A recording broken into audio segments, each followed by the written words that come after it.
Hare Krishna. Welcome to our weekly class. Last Sunday I was not here, so we had online class. I don't know how far you could follow. So last week we discussed about sun and moon. Only two topics we discussed. What sun is made up of, and who are staying in sun, and what moon is made up of, who are staying in moon. What is our understanding of sun and moon? How Sunday, Monday is nothing to do with their distances. That is only a kind of just to avoid the argumentative mentality of the people. Prabhupada used to say that. So then, generally, whatever we hear about Pitruloka, it is actually the moon planet. Half the moon is occupied by Pitrus, half the moon is occupied by the Sadhyas. So whenever we say Pitruloka, that people want to go to Pitruloka, that means they are going to moon. What they want to do there? Having gone to Pitruloka or moon? They want to drink Somarasa. What is Somarasa made up of? Paper, condensed water vapor, that churning, he churns it and it. Essence of the vapor that moved from the surface of the earth. So whatever water evaporated goes to the moon extracts the essence, the remaining water comes down, forms the clouds, and it eventually comes down in the form of rains. The essence is stored in the moon as Somarasa. That's why we see from Amavasya, the day after Amavasya onwards, slowly the amount of the moon seen by us is gradually increasing. That is basically the amount of the nectar is being stored. Just like in your home, every day you churn yogurt, the first day you get 100 grams butter, second day one more 100 grams, third day 100 grams, like that. After 15 days, it will be more than a kilo. Then like that, the quantity increases. After 15 days on the full moon day, the moon invites all the devatas, please come and have your regular meal. They come, start accepting the nectar. All the 3 crore devatas come to the moon. 3.3, whatever we say. They all come to moon, they started accepting the nectar, Somarasa. And gradually every day diminishes.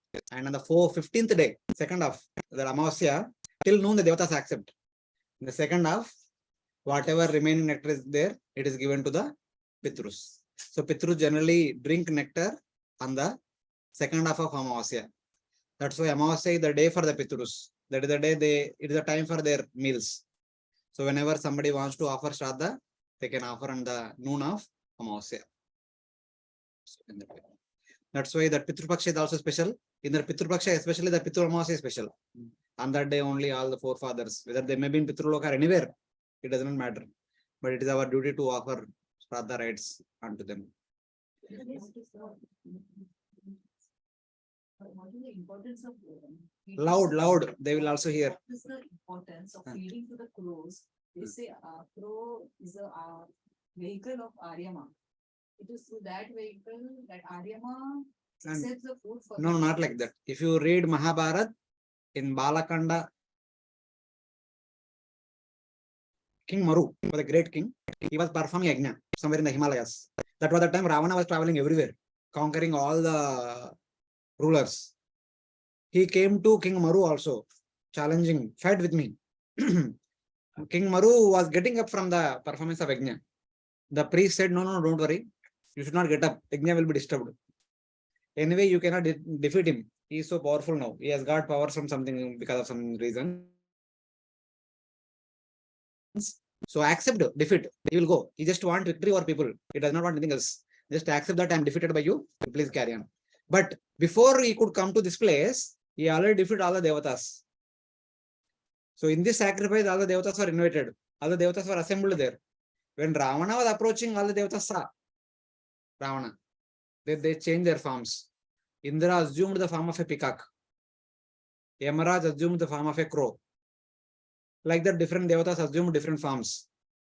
So after King Maru accepted the defeat by Ravana, Ravana went out from there. And afterward, the devatas again reassumed their original forms. Then they gave blessings to that particular forms. Indra said, whenever I reign, you will be more happy. You will be the most happiest to Jiva. That's why whenever it rains, the peacock becomes very jubilant and dances and with wide open feathers and dances and sings loudly. And crow, Yamara says that if anybody in their family, somebody deceased passed away, if they offer anything to a crow, if crow eats, it is as good as eaten by that person. Not only Pitru, whatever it is, whoever it is. So it is like that. That is the benediction given by Yamaraj. That's why that is custom is followed till date. So people say that that person comes in the form of crow and eats it up, but actually he does not come. But if a crow accepts it, it will go to him. Just like when we offer oblation to the fire, idam Indra, so idam Namma, it is fire only, but it goes to Indra through the medium of fire. Same way through the medium of crow, it goes to the deceased ancestor. So that was the custom. Okay. So that was about moon. The most important thing is that just like the earth is made up of solid earth element, sun is made up of solid fire element. Similarly, the moon is made up of solid water element. Gana toyatmakam tatra mandalam shashinasmutam. Gana tejomayam tatra mandalam bhaskarastute. So this we should remember. Then we saw the moon landing and all what happened with NASA and all, etc. Anybody goes to moon, they should see everywhere ice only. So that is moon. Moon means filled with ice everywhere. It's like that. And we also saw about sun. Sun has chariot. It had only one wheel, which is traveling just above Mansutra mountain. Sun is situated in his body, which is inside. The distance from center of Meru to the wheel is 15.75 million yojanas. Distance from the center of Meru to the sun, where is seated in the chariot, is about 12 million yojanas from Tulsidas, Ramcharitmanas. But which is 11.66 million yojanas from Rigveda, which is exactly matches to the modern scientific number. 150 million kilometers, which is one astronomical unit. So it's like that. So we have seen all those things. And today we will see the remaining things which are there in the heavenly abodes, the remaining planets and all, where they are located, who are situated in them. Nothing in this world is vacant, except the Aloka Varsha, everywhere living entities are there. So we'll try to examine what are the other planets and who are staying in those planets, etc. etc. Okay. Any questions based on the previous class? Little louder. There's one more Pitruloka in the lower, Ah. below the earth. So that is not considered as a blessing, but Somaras and all, it is not considered as what is it? There, Somaras may not be there. This is the main Pitruloka, that is subsidiary Pitruloka. There were original four Pitrus were there, 4 brothers. Out of 4 brothers, because of property division, 2 of them stayed in the moon planet, 2 of them went down to the place nearby Yamloka. This is the main place that is like a kind of Pitruloka, subsidiary Pitruloka. Like when +1, +2 students are preparing, they write JE. The first rankers get admission in IIT, the second rankers get admission in NITs, something like that. IIT, NIT comparison, something like that. You told about Somrasa. Somrasa is just the essence of the water vapor, or Yes. it is oblations and everything which is done here in this Here, in this context, it is essence of the condensed water only. water.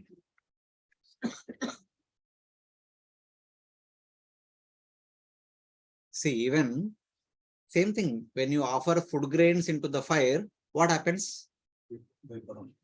The grain also has some oil or liquid portion inside.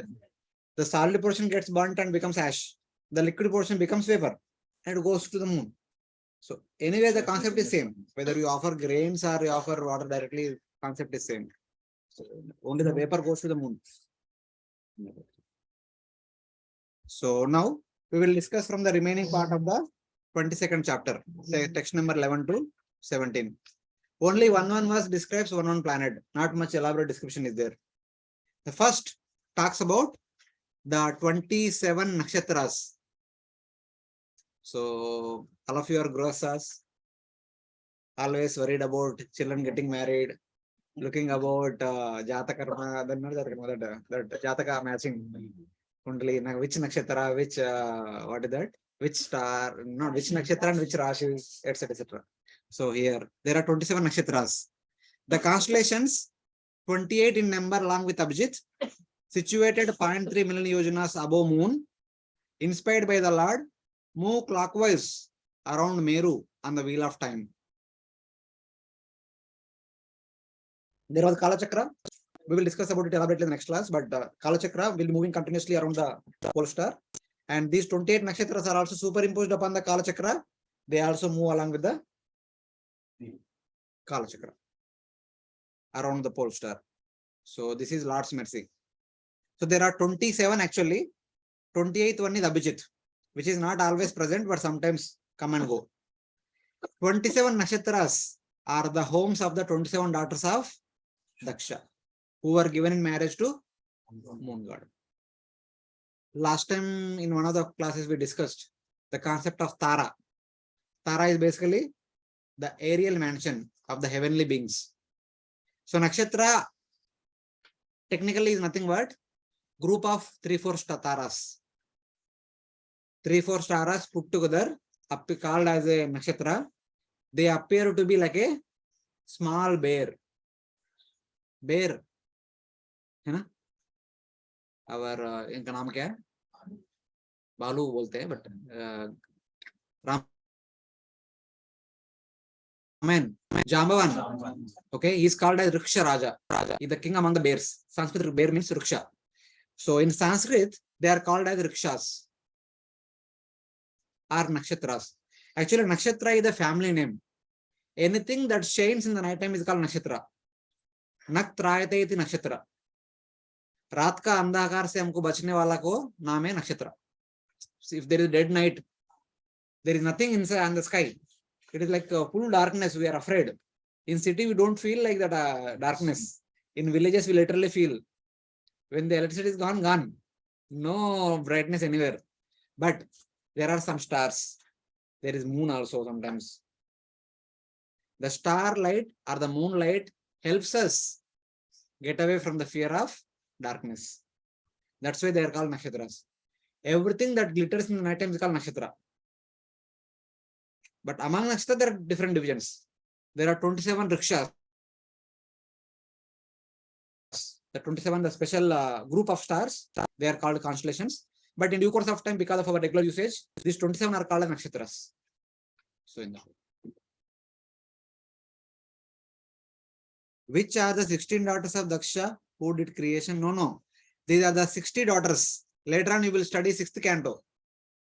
16 daughters were born to Daksha during Swayambhu Manvantara.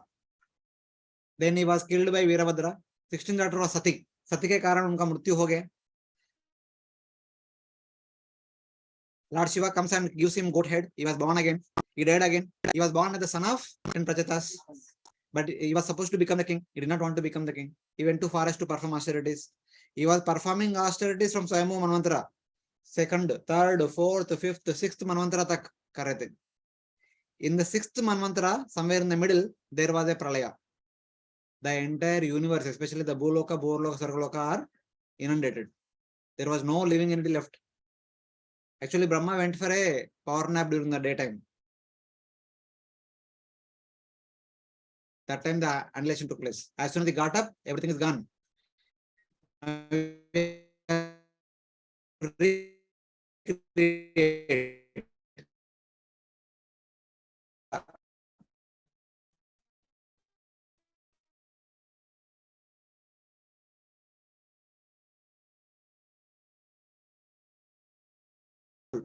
On my behalf,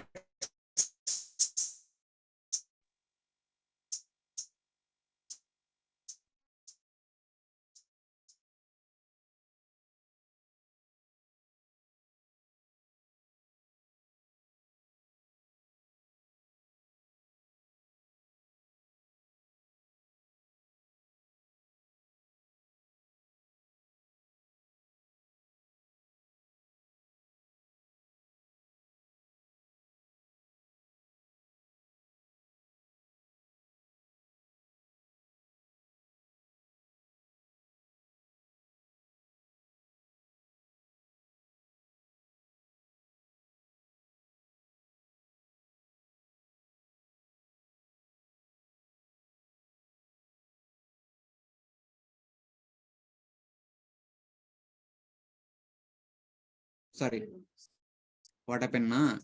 Internet is not good. It disconnected. Hare Krishna, Vishnu Pillai Prabhuji, can you please make me host so that I can do screen sharing?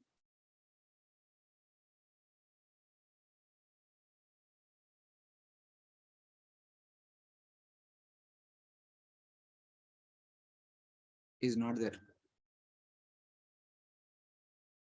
Who is this? But how come without you giving the host permission? No, no. Here internet connection is very poor. I got logged off. I rejoined again to the meeting. But when I logged off, the host will be given to somebody else. Automatically it goes to somebody else. Now they have to make me host again, then I can do it. Or at least cook. Let me see. Add profile picture.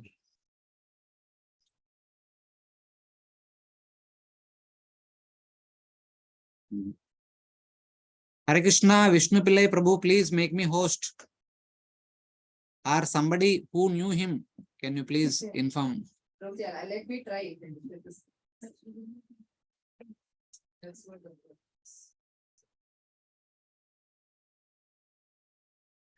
So, what was that? Yeah, second time Daksha begot 60 daughters, of which 27 were given marriage to moon god. So, those 27 were staying in this 27 Taragana group of stars.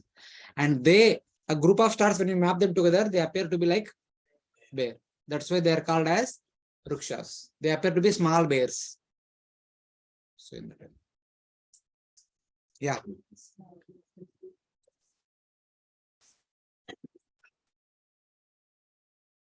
Okay.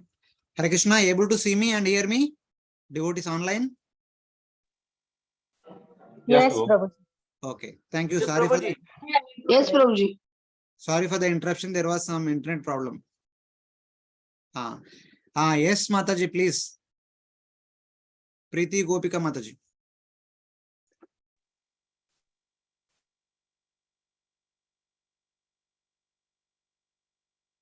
Okay.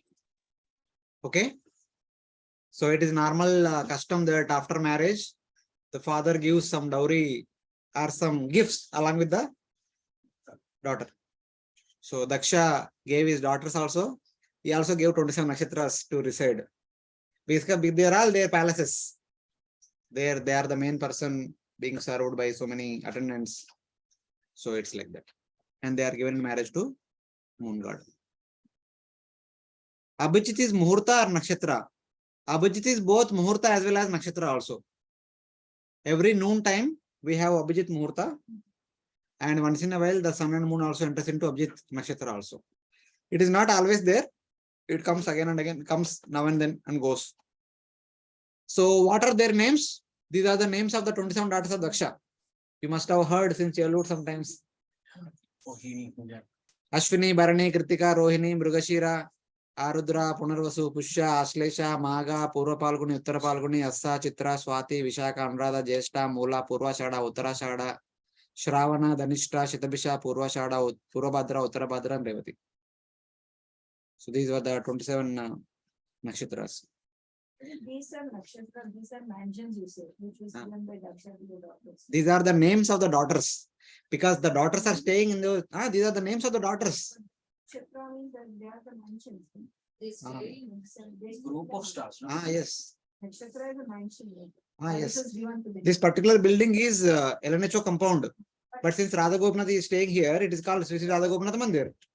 If they are staying, it is called their name. If somebody else stays, it is their name. It is called with their name. How is it? It is connected to our nakshatra and horoscope ne Amara nakshatra. This is Ashwin nakshatra. How is it connected? Basically, they are there, na? The sun and moon travels along with them. So when at the time of our birth, in whichever nakshatra the sun is there, moon is there at the time. So that will be our nakshatra. That place. Yeah. We will discuss next week. About that, we will discuss next week. But approaching, so why is there? They are moving. The stars are also moving. So next week. No movements today. Today only there are 27 nakshatras. They are basically the residential quarters of or aerial mansions of 27 daughters of Daksha, who are the 27 wives of moon god. अभी यही होता है आजकल वही चल रहा है आदि का टाइम पे गिफ्ट देने का Who is Abhijit Prabhuji? Moon god? Parents yes.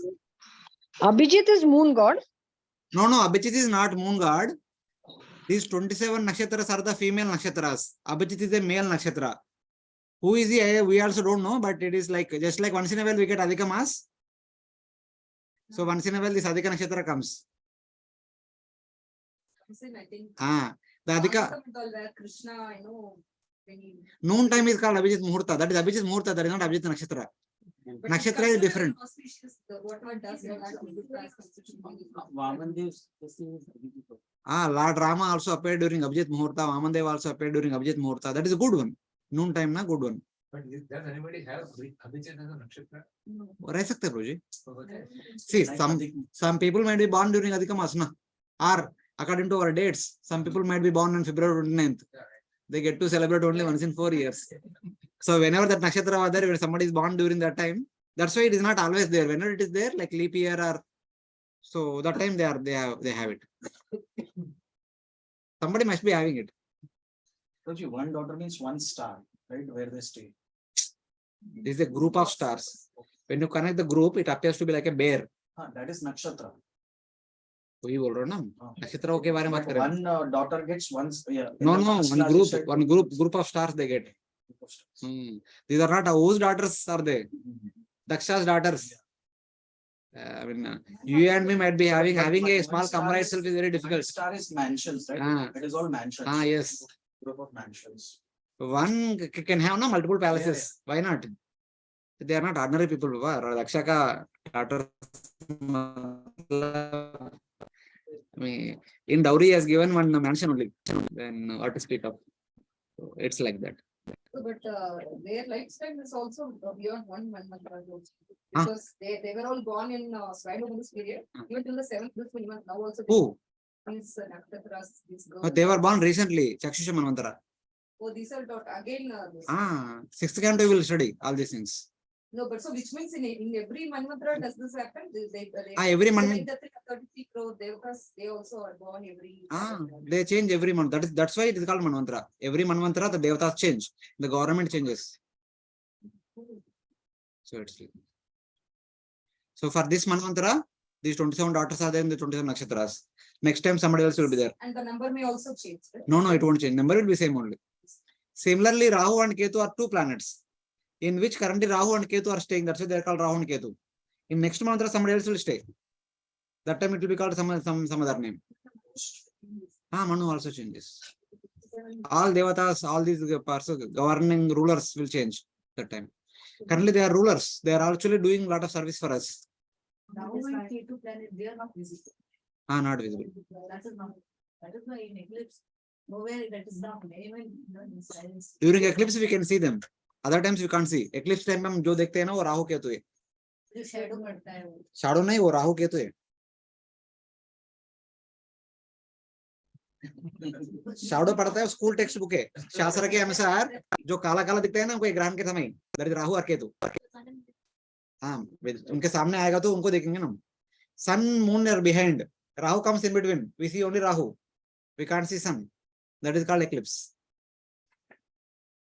During the eclipse time, we see Rahu or Ketu. Other times we can't see them. So it considered to be inauspicious, right?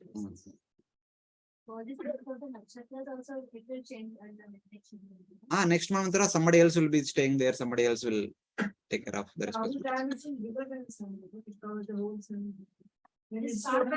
Not required. Sun is at far distance. Even though it is very big. हमारा आंखों के सामने 1 rupee coin is enough to cover the entire sky. Rahu is close to us. Even though it's small also, it is good enough to block. The names of the nakshatras will be the same in the next month, or they will also change. That we don't know, Prabhuji. That time the people changes, names will change. Currently they are there, so we are calling them with that name. But now this is also Chakshusha Manvantara, right? That Daksha episode. Whatever started in the Chakshusha is continuing for the 7th Manvantara. Oh, there. Please read our Bhagavatattva Vichar. Sir, Advertising. I am advertising. Chakshusha Manvantara. Yes. After the class. See what happened, normally Devatas stay for 1 full Manvantara. But somewhere in the middle of Chakshusha Manvantara, where Lord Matsya appears to King Satyavrata, he says 7 days mein pura nashto janale. Bhuloka, Borloka, Sargati, 3 will be annihilated. So they are annihilated, then the previous Manvantara ka no trace are left. So afterwards, whoever born, they were all supposed to be born for the 7th Manvantara. but they are born little advanced. Premature. The Devatas supposed to be ruling over the Swarga during that time. They were given the responsibility, but they could not rule over only. As soon as they became rulers, Diti became envious. ऐसा कैसा मेरा बहन का पुत्र कैसे राजा बन सकते हैं, मेरा पुत्र भी बनना चाहिए. So she begot two children, Hiranyaksha and Kashipu. Immediately Indra left his throne. Hiranyaksha was ruling, Lord came and killed him. Then Hiranyakashipu was ruling, Lord came and killed him.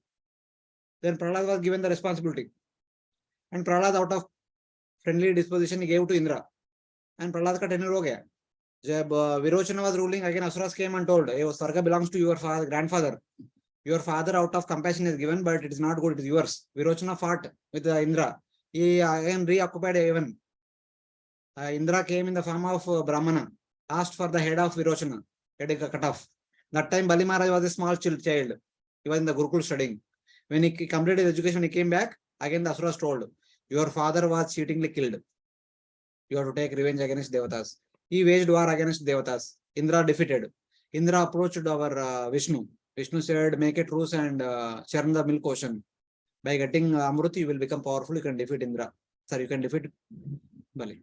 So their churning ocean happened and they got nectar, and then eventually Bali Maharaj was almost kind of dead.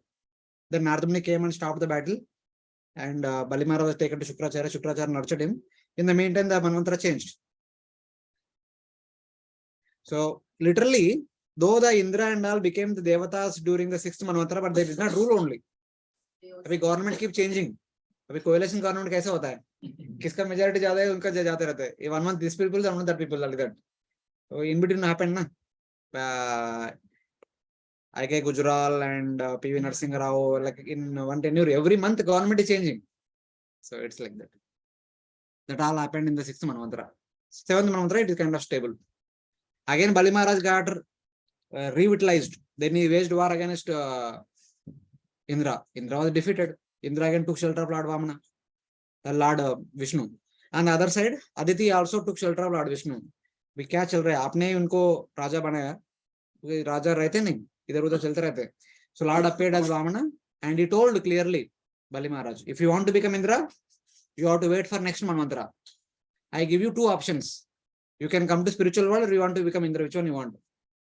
So I mean, Bali Maharaj seems he chose that I want to become Indra. Or you want to complete the desire. So if at all you want to become Indra, you have to wait for next Manvantara. Till then you stay in Sutraloka.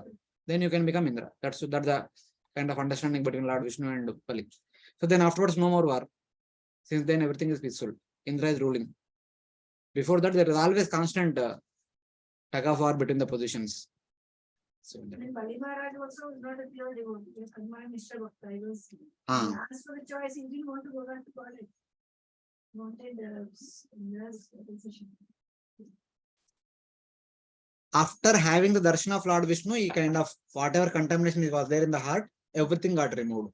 Till then, he was kind of okay, but devotee bhi hai, thoda ambition bhi hai. He wanted to become Indra also, as well as he wanted to serve the Lord also. Both were there. So it's like okay. The 28th nakshatra, Abhijit, appears in the middle of Ashada and Shravana. Whenever he comes in the middle of Ashada and Shravana. Abhijit is the last part of Ashada and first part of Shravana. Just like when we stand for a prasadam queue, we are standing properly. Suddenly one of our friend comes. So the two people adjust themselves and give the space for the third person also. So like that, whenever Abhijit comes, Shravana and Ashada give some space to Ashada, to Abhijit, so that Abhijit will stay sometime, and again it disappears again. Then again Shravana, Ashada can become normal. So it's like that. He does not have a fixed position. Whenever he appears, he takes some space from the Shravana, some space from the Ashada, and he comes in between. Again, he goes off. So this is about Abhijit. So in the Kala Chakra, at the beginning time, the Abhijit Nakshatra position was the bottom position. That side is the sunrise time. This is sunset. This is noon. That is midnight.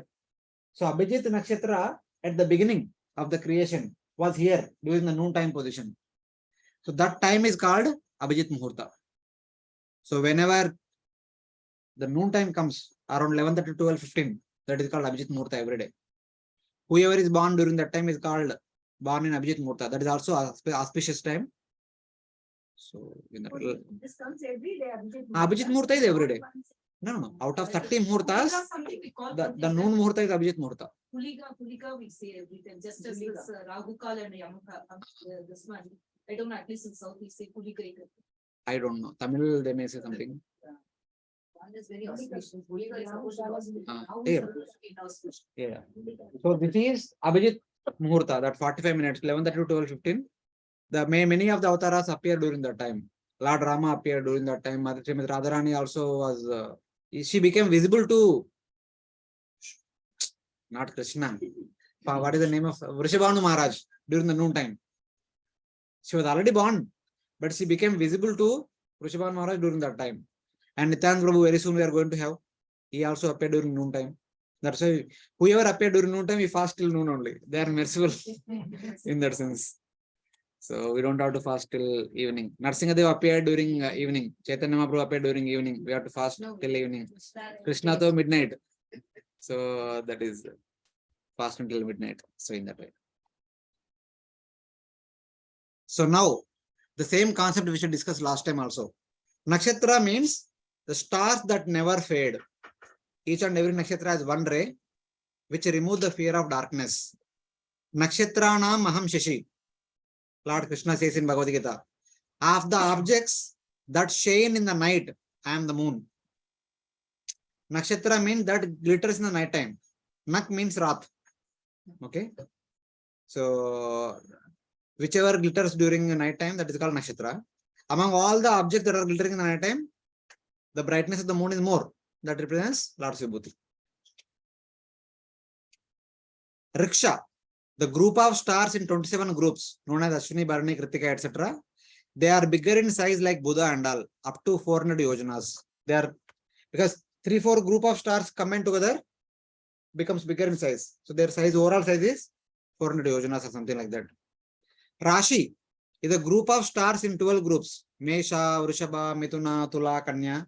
They are also group of stars. Okay. But they appear to be like a particular species. For example, Tula Rashi. It appears to be like a Tula, balance. Some appear to be like a Scorpio.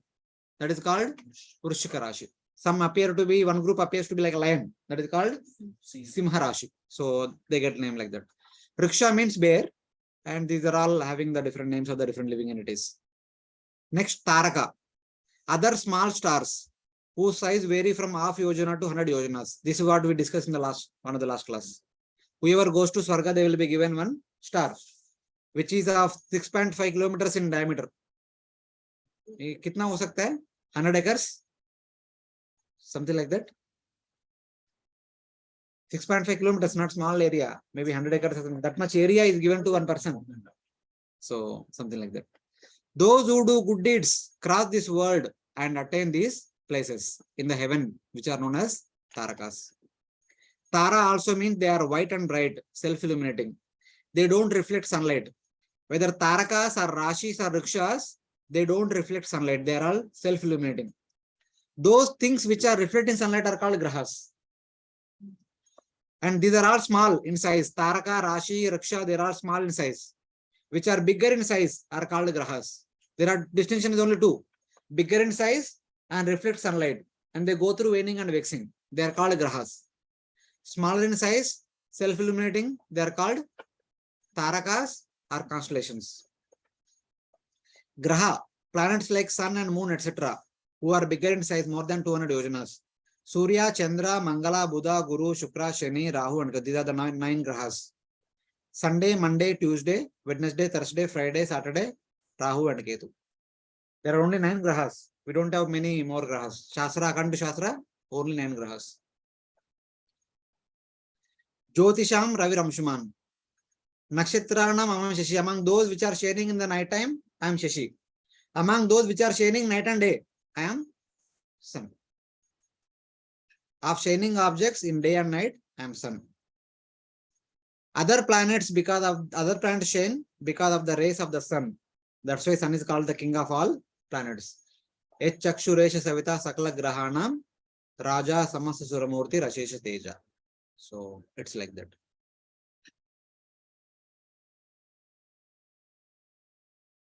So all these nakshatras are said to be in bear shape. That's why they are called as rukshas. So I don't know this nauseating, whether mind scientists might be calling them as nauseating, etc. etc. But Shastra clearly tells them that they all appear to be like a bear, small bears. Louder. Need some light. This, Rashi, the stars which are there in the Rashi. And the normal the nakshatra, 27 nakshatras. Are this same? Or No, different. They are a different group. These are different group. But the names are the same, right? The Ashwini, because in each zodiac we have the stars from Ashwini. The No. 27 nakshatras are actually placed in the 12 zodiacs, right? That is a different thing placed on the 27 group of groups of nakshatras are different. The 12 groups of rashis are also different. Both are different. They may place side by side. They are moving together, but they are separate. They are not same. No, but in our this one birth this way it has a star and then a Rashi also. So that belongs to the zodiac this one from the 12 Rashi. Yes. So which means that is on the movement of the sun. So it is like this. So this is like 12 zodiac signs.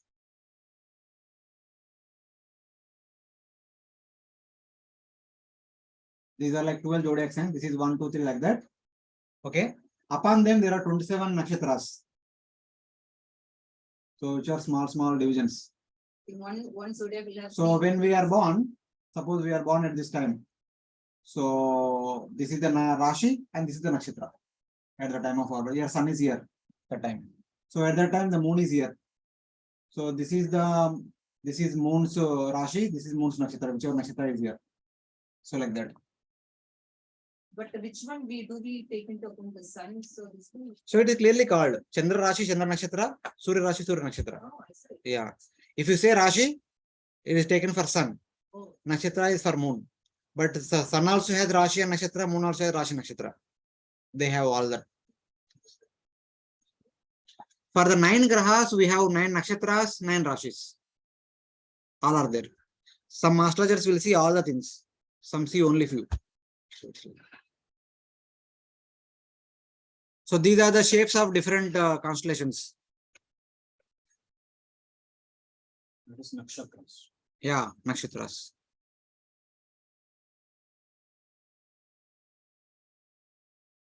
Where they look in the bear? Bear is the concept of Shastra. These are all the modern science. They put something in them. So this is also looking like a bear only, na? 4 legs and head here, something like that.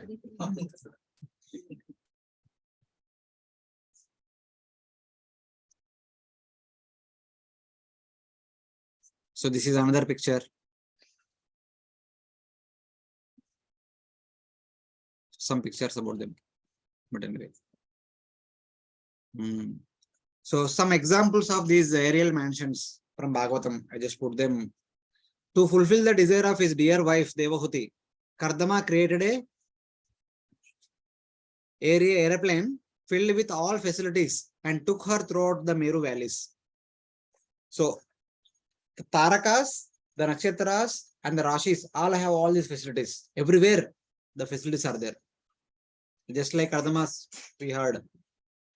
King Chitraketu, glorifying the Lord, traveled in outer space on a brilliant airplane for 1 lakh years within the valleys of Mount Meru.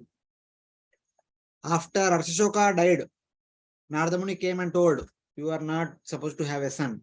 Please worship the Lord. He went and worshipped Lord Sankarsana. In 7 days, he had darshan of Lord Sankarsana. In the 7 days, he became the king of Vidyadharas. He got airplane. In that airplane, he was traveling for 1 lakh years, glorifying the Lord. He is not going to spiritual world. Abhi kitna din idhar bhajan karte rahenge, aa jao ghar. Thinking like that, Lord orchestrated the entire pastime of getting cursed by Parvati, and then he went back to Godhead.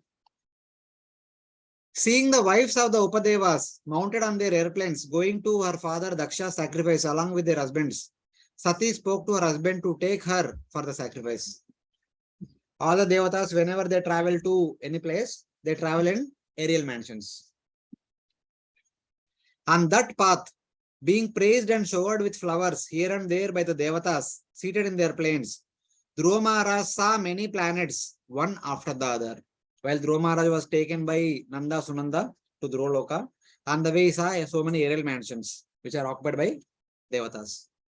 Of those flying in airplanes, the person chaining must be her, Archi. She is following Prutu. They saw Prutu in front and saw Archi following in another vehicle. When they were going back to Godhead, Prutu first left body, Archi prepared final rites and entered the fire, Sati. So she also followed after her husband. Vaikunta is filled with airplanes made of gold, Vaiduria, and emeralds, obtained solely by worship of the Lord's lotus feet. Whoever goes to Vaikunta will be given one airplane. It is a default setting. Whoever goes to Swarga will be given an aerial mansion, but whoever goes to Vaikunta will be given a airplane, which does not need any petrol or any fuel. It travels by the will of the passenger or whoever residing in that. So in that way, all are Pushpavimanas. So Visa, here is Manasottar mountain, just above the chariot wheel is there, and here we have moon, and just above the moon we have 27 nakshatras. And now, as we go upward after the nakshatras, slowly we get one by one other planets. First one is Venus. Venus is Shukra Graha. The name itself indicates it is the home of Shukracharya. Shukracharya and also other descendants of Bhrugumuni and many other Brahmana community and all, they all reside in Shukra Graha, which is situated 2 lakh yojanas above the 27 nakshatras, which moves like the sun, sometimes behind and sometimes in front of sun. Just the way sun is moving around every day once, Shukra Graha also moves every day once. Sometimes he runs faster than sun, he goes ahead of sun. Sometimes he becomes tired and becomes slower than sun, something like that. Always favorable for all. Lokanam nityada anukula eva. Shukra is favorable for everyone. Shukragati is good. It brings fortune to one and all.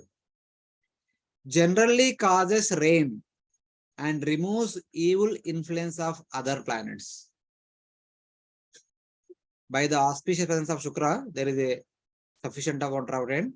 And if there is a bad influence of other grahas, whenever we are coming close to Shukra, he will remove the influence of other grahas. It is the abode of Shukracharya, son of Bhrugumuni, and he lives with other associates. So, which is mentioned in 445 here. So then, as you go little above, there comes Buddha, we call Mercury. Situated 2 lakh yojanas above Venus, moves like sun, similar to Venus, sometimes behind and sometimes front.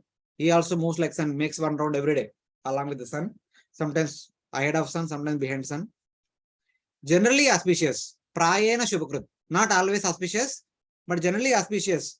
But sometimes when he goes away from us,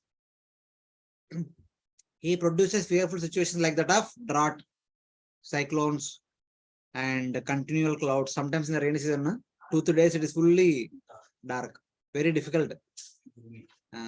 So it's like that. Which is the abode of Buddha, the son of Chandra and Tara. Chandra married 27 daughters of Daksha. Of the 27, the youngest one was Rohini. So moon had become attached to Rohini. He was spending more time with Rohini. The remaining daughters became angry and complained to Daksha. And Daksha cursed him to lose his brightness. So that's he been to Prabhas, worship Lord Shiva, then he again regained. 15 days he loses his brightness, 15 days he regains his brightness. But by the way, by the curse of Daksha, he could not beget any children. He wanted to have children. On the other side, Bruhaspati's wife Tara also could not have any children. She also wanted to have children.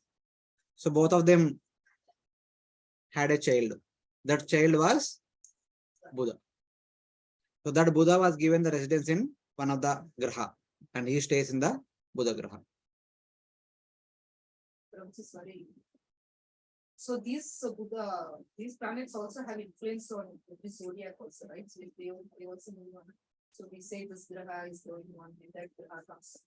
Every person by person also it varies, right? All the worlds. So they also move, Yes, yes. so that influences more to that on that particular star. Next week we'll discuss the movements and all. Right now, we'll just what are the places who are staying there, etc. etc. But you said Tara is wife of Chandra and also Brihaspati. No, no, no. Tara is actually the wife of Brihaspati only. And Chandra had 27 wives who are the daughters of Daksha. So because of Daksha's curse, he could not have children through 27 wives. And Tara also did not have children. So they wanted to have a child. So Tara liked the moon very much. At one yajna, so Chandra came. Chandra is like very beautiful person. The most beautiful person is Chandra. That's what, na? Even today also, anyone want to compare the beauty, they compare with the moon is also so beautiful. So will not be get attracted to him. So she got attracted to him. So there was a big fight also because of that. In the 9th canto talks about elaborately. But eventually they had a son. That was Buddha, the most intelligent one. Buddha means Buddhiman. So he was given a planet. So that is called as Buddha Graha. So their pastimes are mentioned in 9:1:34 to 35 and 9:14:13 to 15. These verses talks about them. And later on, that Sudyumna, who was the first son of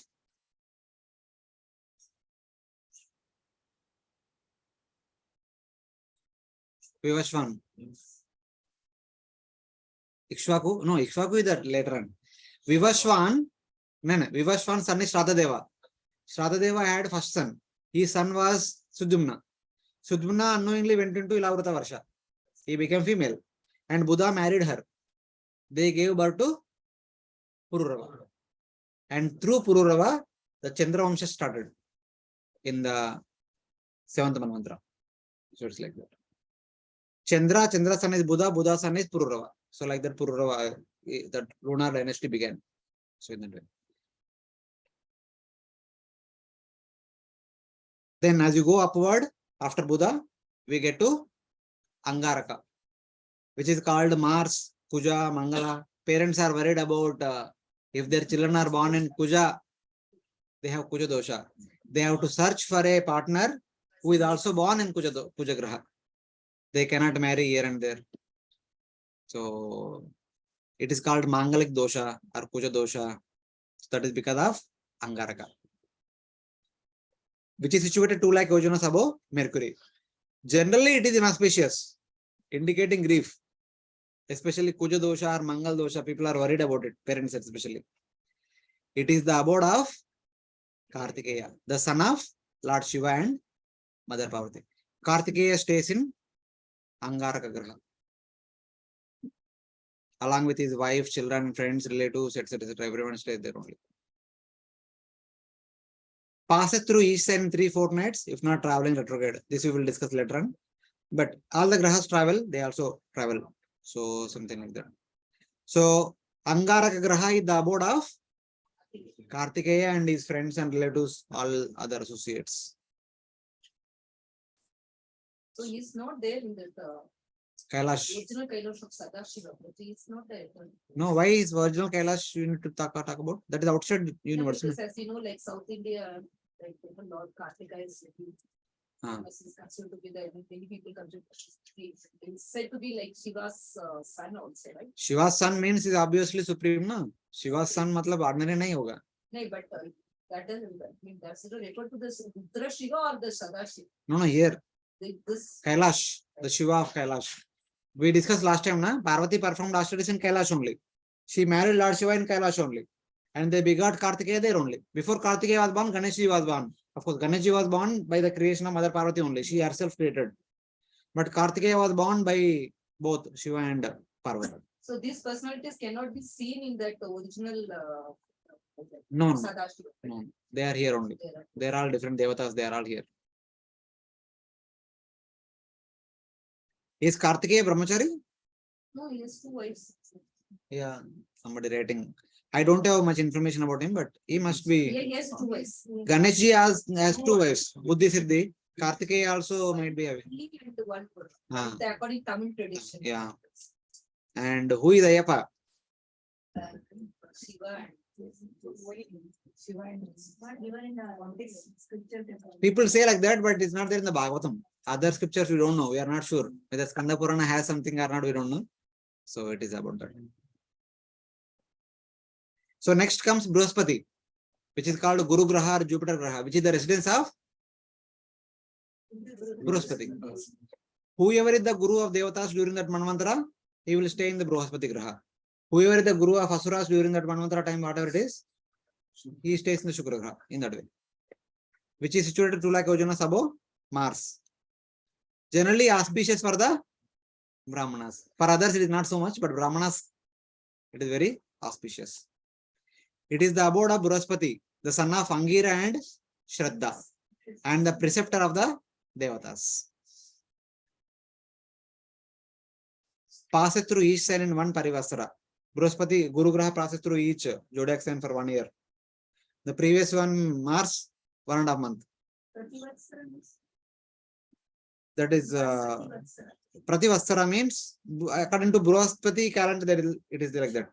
Third canto, you had all the names. Samvatsara, Parivastara, Anuvastara, Idavastara, Vastara, etc. For each object, the different name is given. He passed through 12 signs in 12 years approximately. 12 times 360, it comes around 11.87 years. Then as you go upward comes Shani. Situated 2 lakh yojanas above Jupiter. Always very inauspicious for the universal situation. Not only for humans, even for the Devatas also, is very inauspicious. It is the abode of Shani, who is the son of Sun God and Chaya. Sun God had 3 wives. So through one wife he had got Shani, and through one wife he had Shraddha, Shraddha Deva, Yama and Ami. 3 children were born through one wife. Her name is Samya. And third wife is Vadva. Through Vadva he begot Ashwini Kumaras. Through Chaya he begot Shani and Tapati. There is one more river, Tapati. Tapati. She was also born of Chaya. So like that. Brindavan கட்டியிருக்காவா ஆமா replica Yamuna பார்க்கலாம்.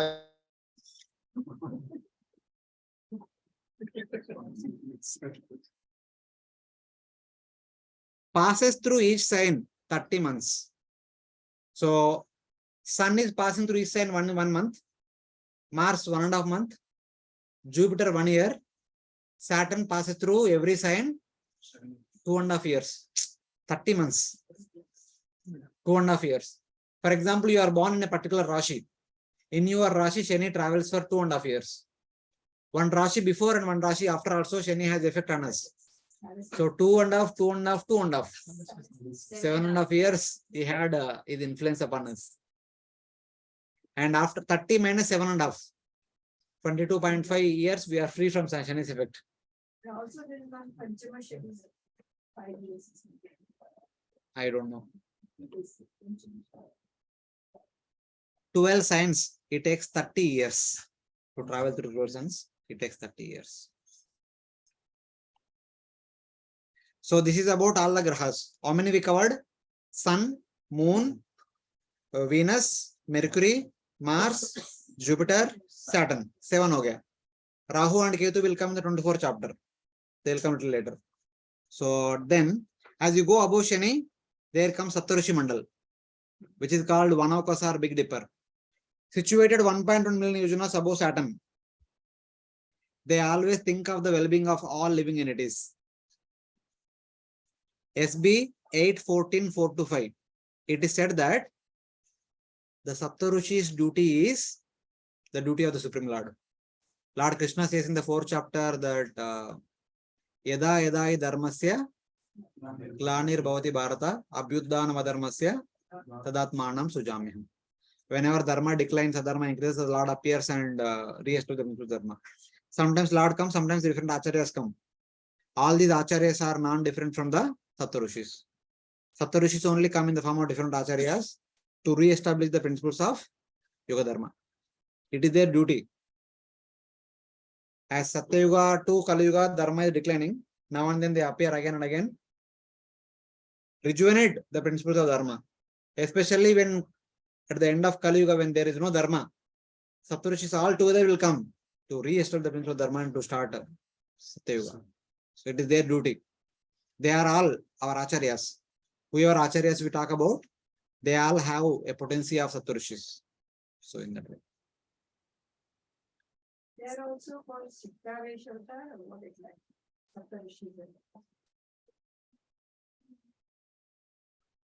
They are empowered acharyas. Could be Shakti Avashavataras also. We can call them as. But principally they teach Nishkama Karma Yoga. Because the world runs on Nishkama Karma Yoga. That is their primary teaching. Bhakti is taught by Narada. Jnana and Ashtanga Yoga are taught by four Kumaras. The Brahmas, Manasaputras and Saptarishi, they all teach Nishkama Karma Yoga. Bhakti Mishra Karma. So that's what they teach. Basically, how to do one's duties. This Do they count Prabhupada as an acharya? Prabhuji? Prabhupada is counted as an acharya. Yes. Ah. Prabhupada is an acharya. Ah. Prabhupada also has an Avesha of all the Saptarishis. So in that way, sometimes these Saptarishis only come in the form of different acharyas, and whenever some acharya comes directly from the spiritual world, all Saptarishis enter into him and do their service. So it's like that. We hear now, whenever Krishna comes, all the avatars enter into him. When Chaitanya Mahaprabhu came, all the Yugatara enter into him. So Yugatara did his duty, and Chaitanya Mahaprabhu did his duty. So apna dharma karke chala jate. Aisa. So it's like that. Because just like the Manu and other devatas are responsible to maintain this universe for 1 mantra period, Saptarishis are also there for 1 mantra.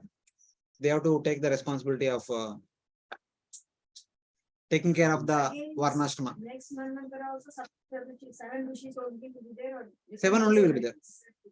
Others No, others also will be there. See, the Saptarishis are held responsible. Others also take the responsibility on their own. They are voluntary. But these are assigned people. They are paid. They are paid people for this duration. They are present in every month. Yeah. No, but not the same person. Different people. Different. But number is the same. Number is same. Saptarishis only.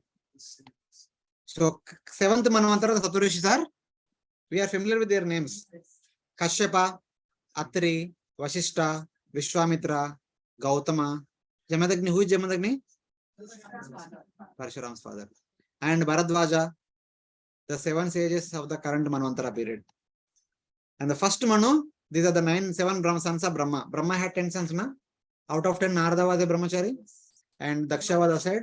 Except Angira, remaining 7 became Saptarishis. Marichi, Atri, Pulasya, Pulaha, Kratu, Bhrugu, and Vasishta. And now interesting, 8th Manvantara.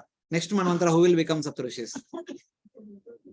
Galava, Deeptiman, Parshurama will become next time. Now, right now, his father is there. Next time, Parshurama will become. Ashwatthama, Krupacharya will become next time. Rishishrunga also will become next time. Vyasadeva will also become next time. Ashwatthama will become, why not? Why not? What is the problem with him? But we see in the Mahabharata what he had done. What he had done? He had not done nothing. Out of spur of the moment, kya kare abhi? Utna, out of pain of separation from his father, he did something, whatever he did. And he had paid already price also. He also paid price for it. I think that way, even if we see Kashyapa, Vasishta, Vishwamitra, everybody had some stories, right? Right. Everyone. It's not that so maybe for some pastime purpose they have this. Yeah. Even Narada Muni also has some story. Upaparhana. 7th canto will get to read that he was Upaparhana and he was cursed to become the son of a maid servant. Then he practiced sadhana properly. Then he reassumed his original position. So hota rehta hai. Aage piche hota rehta hai idhar udhar. So Prabhuji, like this, when we say Kashyapa and also that Kashyapa and Diti pastime, right? It will happen in that Saptarishi mantra or is it somewhere in the See, Kashyapa Diti pastime happened in the Chakshusha Manvantara only. That time he was a normal Brahmana. So for this Manvantara, he became the. Then he was. All these people live for the entire day of Brahma. Actually, in one sense, these people are there, na? Their lifespan is equal to that of Brahma. They live for 100 years of Brahma. That is their service. They have come here not as a conditioned souls. They have come here as a teacher. तो teacher का duty तो रहता है ना, बच्चा आते जाते, तो टीचर तो उधर ही रहना पड़ता है, उनका जीवन भर रहना पड़ता है. somebody was telling, I think, So Shaman. there, so maybe when the Manut changes, their duty may also change. This duty is a temporary duty. Otherwise, they are always teachers. This Marichi, Atri, and all, even though they may not be Saptarishis right now, but they voluntarily took up their service. That is their seva for the Lord, teaching about Nishkama Karma Yoga So throughout the universe. They are still always there. existing Sapta, may Ah, not be in the Sapta. yeah. So it's like that. Prabhuji, these Saptarishis are also our lineage, they say, no? The Gotras of. Sorry, can you repeat, Mataji? Yes, they are also our lineage only. It is considered, no? Because we are Gotra is considered from them. Yeah. Originally, they are all Prajapatis. Mhm. It is the duty of Lord Brahma to create. So Lord Brahma created his sons. He requested them to create further. So Lord Brahma's sons begot so many children. In that lineage, we are all coming. So we all have Gotra. So they Yes. are our Gotra men, and their father is Brahma. That's why we call Brahma as grandfather. So in that way. So Thank you, Prabhuji. Gotra somewhere connected to some of these people. Our family Gotra is Kashyapa. Thank you, Prabhuji.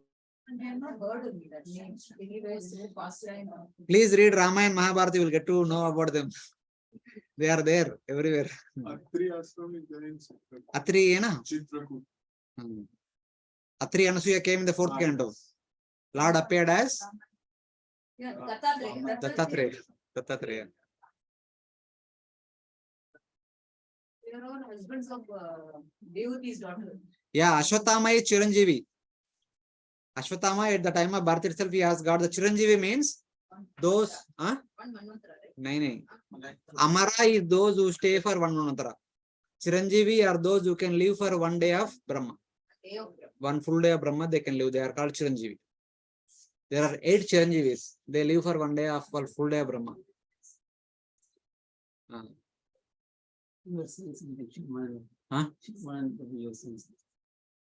I said something. Huh?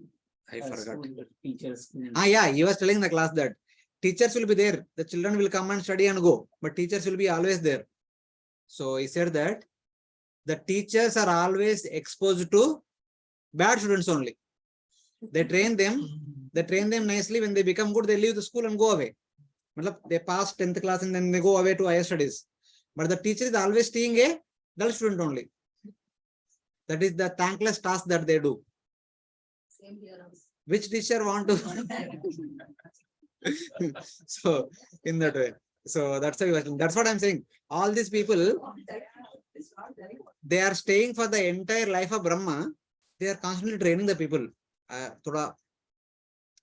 mean, don't be attached to sense gratification. Just practice Nishkama Karma Yoga, at least, if not Bhakti Yoga, so that gradually you can progress. That is their thankless task upon all of us.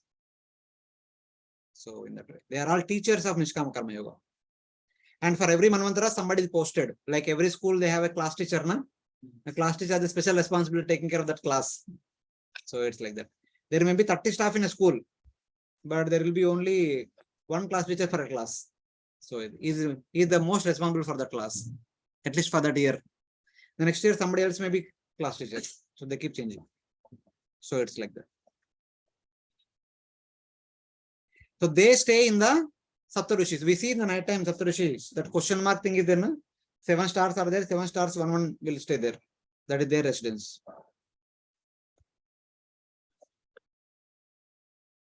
These are the 7 stars. 1, 2, 3, 4, 5, 6, 7. This is the pole star. So they revolve around the pole star in the clockwise direction. Because the pole star is the abode of? No. Originally it is the abode of Kshirodakshaya Vishnu. So they are doing parikrama around Kshirodakshaya Vishnu. Not only he, but they, everyone, all the grahas, nakshatras, everyone is actually doing parikrama around Kshirodakshaya Vishnu. They do 1 round over a day. Hello. Hi, Hare Krishna. Hare Krishna, sir. So then Vishnu Gotram and Shiva Gotram, this comes from whom? No, generally we do not have Vishnu Gotram, Shiva Gotram. Those people who do not know their Gotra, they take the Gotra of Lord Vishnu or Lord.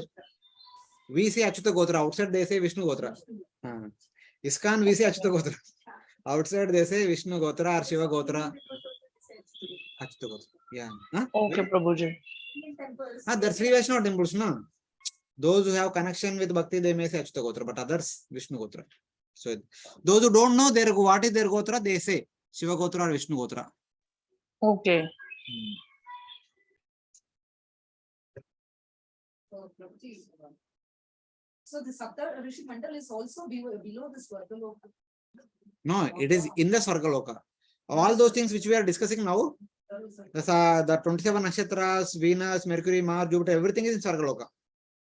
All these are Svargaloka. Up to moon, Bhurloka ends. Above moon, everything is in Svargaloka. So they are given the Swarga Vasis, they also have these stars have influence on them also. Maybe there, but we don't know about how they get the influence. For us, the information is given. These are Saptarishis. What is Antariksha Prabhuji? Antariksha means Bhurloka. Bhurloka is called Antariksha. Bhurloka is the board of Rakshasas. No. Bhurloka also has some space for Rakshasas. Bhurloka is the abode of lesser Devatas. Yes, sir. Devatas of less power. Gandharvas, Apsaras, Kinnaras, Kimpurushas, Siddhacharana, they are all staying in the Bhurloka. The main Devatas stay in the Svargaloka. The remaining Devatas stay in the Bhurloka.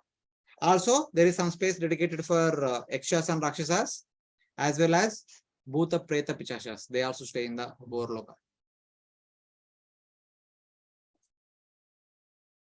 As we go upward, after Saptarishi Mandala, we come to Dhruvaloka, which is situated 1.3 million yojanas above Saptarishi Mandal. It is the abode of Lord Vishnu. Atat tasmat parastad trayodasha laksha yojanantaro yattad Vishnoho paramam padam abhivadanti. It was originally Kshirodakashai Vishnu's abode, who is responsible for maintaining the entire universe. But Dhruva Maharaj wanted something. What did he want? Higher than his grandfathers. Padam Tribhunotkrushtam Jigisho Sadhu Vartmane. He wanted a position superior to that of Great grandfather. Brahma. So Lord Shiva's seva is to destruction. That is the activity in the mode of ignorance. Lord Brahma's activity is the creation, which is the activity of mode of passion. Mode of passion is superior to mode of ignorance. And mode of goodness is superior to mode of, and activity of mode of goodness is maintenance. Whose activity is that? So when Dhruva Maharaj wanted a position superior to that of Brahma, there is only one position superior to Brahma's position. That is maintenance. Vishnu's abode. So Lord Vishnu gave his abode, his service also. Currently, Vishnu is not maintaining our universe. It is Dhruva is maintaining our universe. Because he wanted that position superior to that of Brahma. So Lord Vishnu gave his own home. उनका duty भी दे दिया उनको. आप ही संभालो जो भी करना है. So it is Dhruva Maharaj currently maintaining our entire universe. That is the Vaikuntha planet in this material. That is one of the Vaikuntha planet in our material. Before Dhruva, it was given to Dhruva, it was known as Vishnu Pada. After it was given to Dhruva, it became known as Dhruva Loka. Because it is given to Dhruva, it cannot be called as Vishnu Pada now. But in the same place, in one corner, there is a milk ocean. Within that milk ocean, there is a Shvetadvipa. In that Lord Vishnu stays. Just like Parshuram also, after conquering all the kings, he gave the entire land to different Brahmanas. Then there was no place left for him. He threw his axe and he reclaimed some land from the ocean. That is where he is staying now, in the Mahendragiri. Bangalore is supposed to be Parashurama Kshetra. This entire Konkan area is Parashurama Kshetra. It is reclaimed from the ocean. So it is said like that.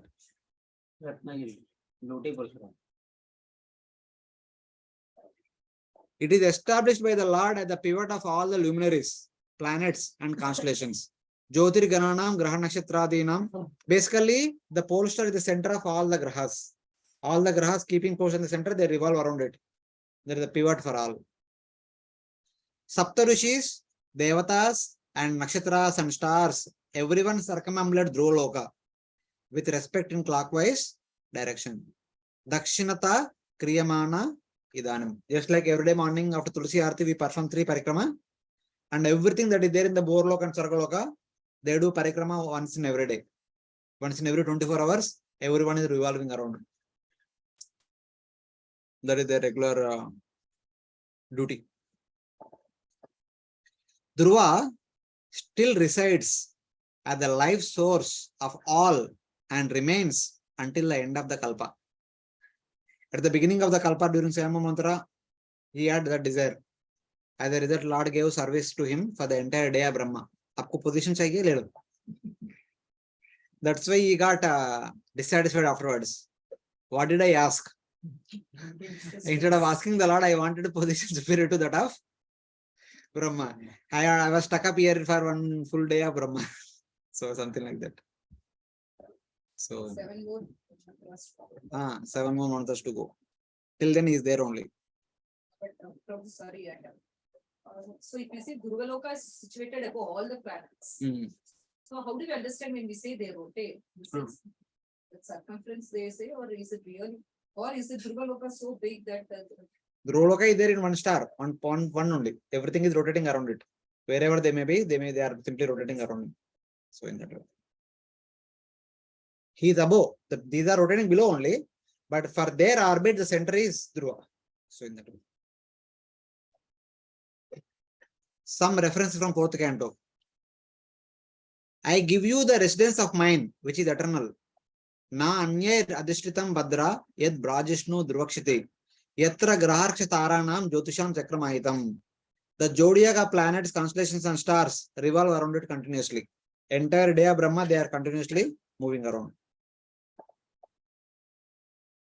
So this Dhruvaloka remains till the end of Brahma's life. Kalpa Vasinam. So Medhyam Gochakravas Parastat Kalpa Vasinam. Dharmo Agni Kashyapa Shukro Munayo Ye Vanokasa. Charanti Dakshini Krutya Brahmanto Yat Sataraka. Everything that is there in the Borloka and Sargaloka, they continuously revolve around Dhruvaloka. then what happens to the after this Kalpa? At the end of the Kalpa, everything is destroyed, everything enters into the body of Garbhodaksha Vishnu. Supposed to Vaikuntha, right? Which one? Durgaloka. No, in between everything. It disappears. Dhruvaloka becomes Manifest. unmanifest. And everything entered into the body of Garbhodaksha Vishnu. And next day again Brahma recreates. He redivides everything and then makes different distinctions. When then he says that, Lord Vishnu says finally, Tato Gantati Mastanam Sarvaloko Namaskrutam Uparistad Rushibhiswam Yato Navartate Gata Yad Gatva Na Nivartante Taddama Paramam Mama. So it's like that. You rule over the Bhumandala for 100 celestial years, then go to my abode. Having gone there, you will never come back. So Dhruva has gone there. He is there for 1 month, 1 full day of Brahma. Afterwards, he will go to Paravyama, the spiritual world.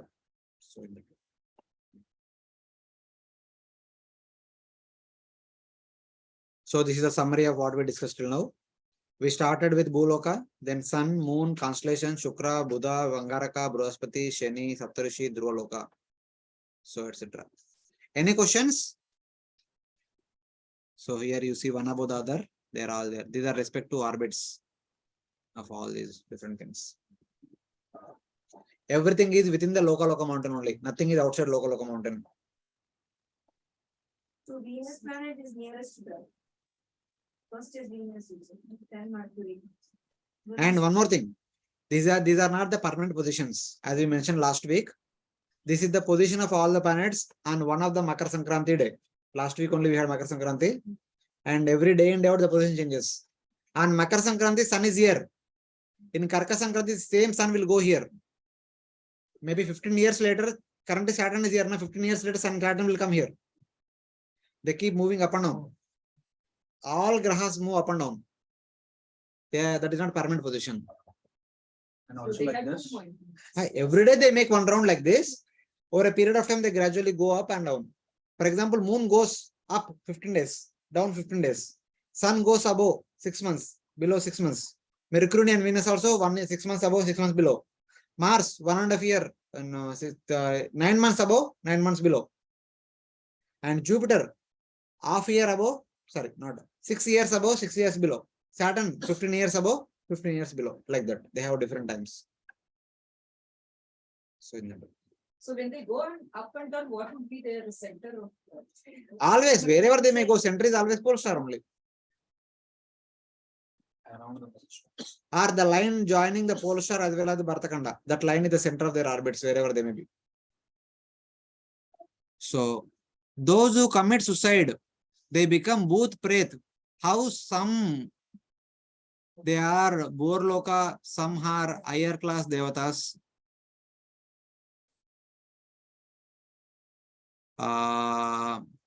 Yanti Deva, Vrata Deva, Pitruni Yanti, Pitrunvrata, Bhutani Yanti, Bhuteja, Yanti Madhyaju Nopimam. Those who really seriously want to become Bhuta Preta Pishashas, they worship Bhuta Pretas. That kind of people will go to Bhuvarloka. There they become powerful Bhutas. And some people who died untimely, they become ghosts here. They wander here and there.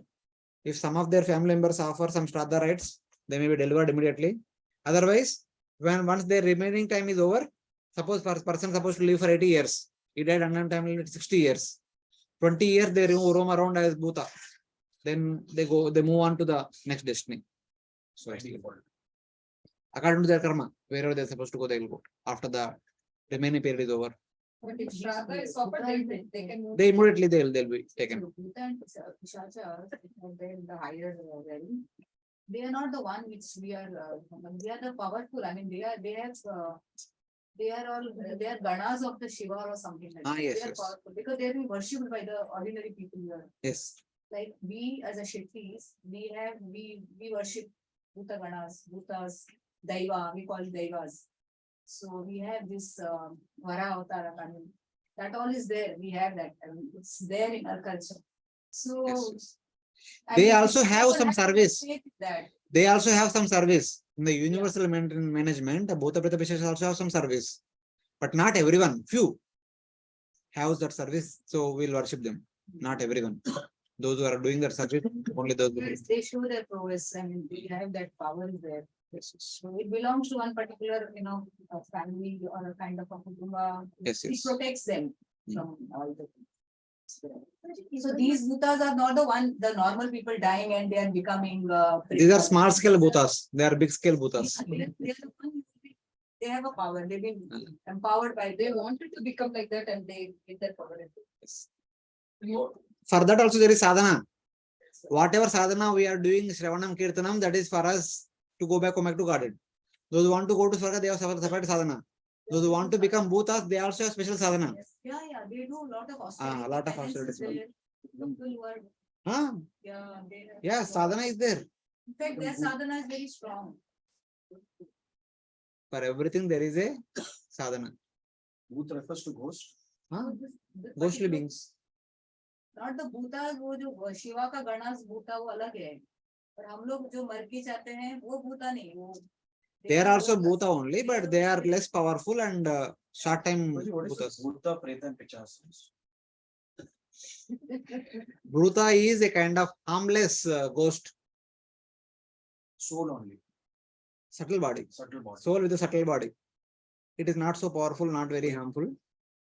So then Pichacha are those who are hankering for blood. They want to drink blood. And Preta is generally called as the transition between death to the new birth. That in the transition period, people are called Preta. If you hear the mantras chanted at the time of death, they all the mantras are attached to the Preta only. After this death, before next birth, the intermediate period, the Jiva is called as Preta. They only have the Preta Sharira. They just Yeah. hover around the Yes, people. yes. If somebody does not get new birth, they continue to stay as Preta only for a long time. But they will get birth, no, Prabhuji, once that. Some get, some don't get. Some people who are so nasty, they don't get next birth. So they'll continue like that. Maybe some kind of unfinished desire is there. Something like that. So they don't immediately get the body. When they said they enter People under who die body. in accident, they are also. No, we don't know whether their time is over or not over. If they are dying prematurely, we don't No, know. Prabhuji, is accident considered as premature or mature? I don't know. So we don't know. Karma is decided by Devatas. So if it is timely, they move on to the next gestation. Even if somebody dies, their family members perform Shraddha rites properly. Anyway, they are forced to go to the next destination.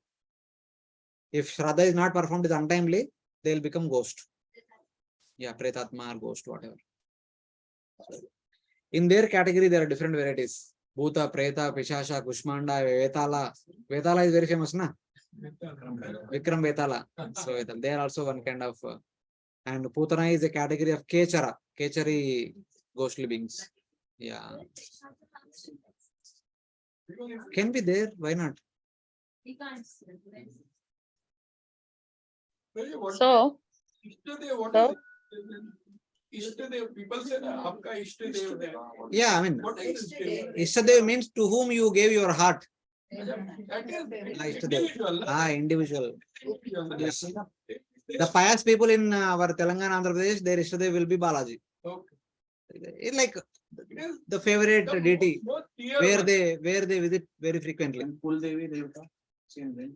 Kuldevi Devata always Durga Devi only with different names. That she is our default Devi for Kuldevi. For one particular village, there is one Devi. But it should be mentioned in scriptures, no, Prabhuji. Huh? So Devis or Devtas. Huh? Like we go down to a village and there is like any corner, there are so many things coming up. And they say this is, Hamara ye worship karo and all those things. They are all different forms of Devi only, Durga Devi only. Mumbai Devi is there. She is also Durga Devi only. Durga Devi by default is the present deity of the material world. This material world is called Devidam. She is the deity of the entire material world as well as every village, every home also. She is the default deity. So in that way. Yeah, Hare Krishna, devotees online was asking something.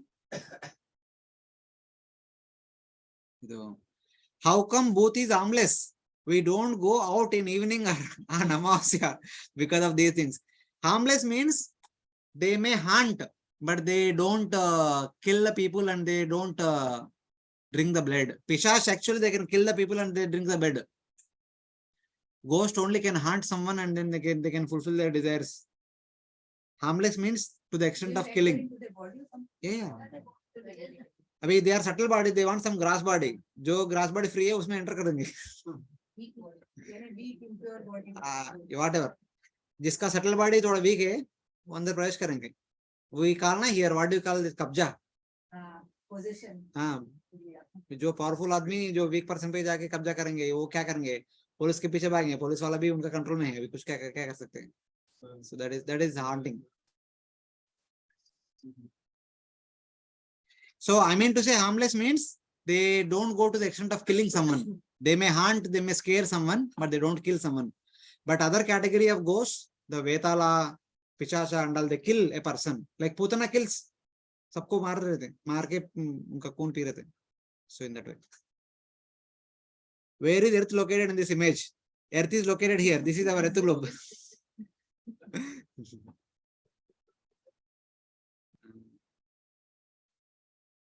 So it's like that.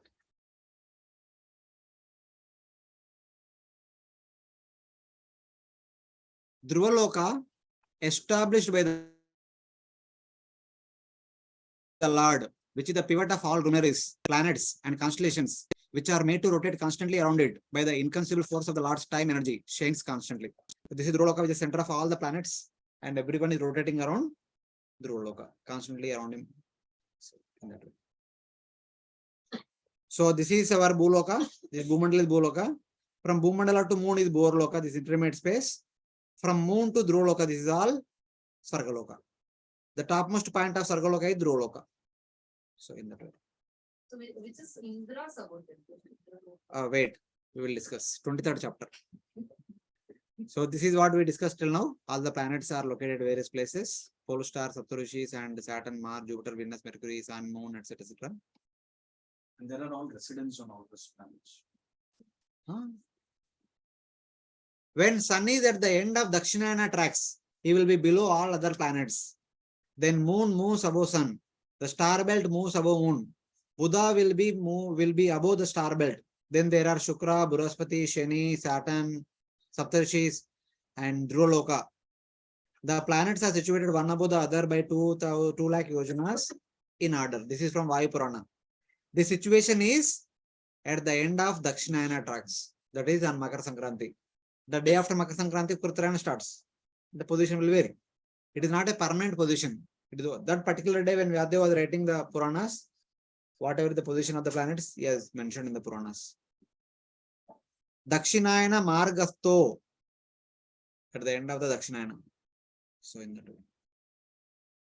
But the higher planetary systems are not influenced by all this, including the travel of the Sakelo. No, they are different. So now, 23rd chapter talks about the Shishimara planetary systems. Whatever mentioned till now is also included. Whatever is not mentioned is also added to that. So the Indra board and all will come in the chapter. It is a great mission consisting of stars and planets. It resembles like a dolphin. Our Sanskrit is called Shishimara, Prabhupada translates as dolphin. Kundali Bhuta Dehasya. In incarnation of Lord Krishna or Vasudeva, the yogis contemplate upon this imaginary Shishipara. The yogis who cannot see Paramatma in their heart, they are recommended to meditate upon universal form, which is described in the second canto first chapter and second canto fifth chapter also. And here also whatever we're discussing is also a kind of universal form, which is advised to the yogis who are not pure complete now. They are requested to meditate upon this universal form so that they can purify their heart. Then they will be able to meditate upon Paramatma. So it's like that. Bhagavato Vasudevasya Yoga Dharanayam Anuvarnayanti. In Ashtanga Yoga, we have 8 steps. Yama, Niyama, Asana, Pranayama, Pratyahara, Dharana, Dhyana, Samadhi.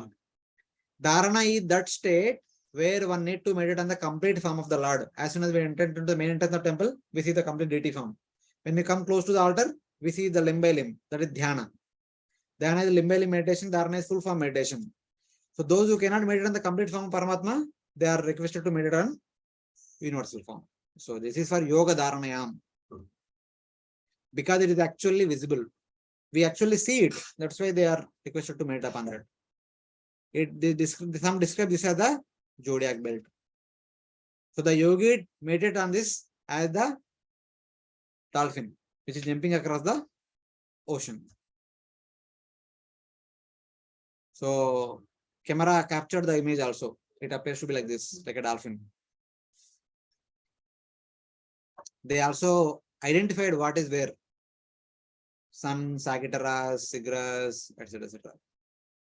School, they teach all these things. School children, when they see satellite, they say, hey, this is like that. We never studied all these things. So is it an imaginary? No, it is not imaginary. It is there. It is actually visible. It is clearly mentioned in the Bhagavatam.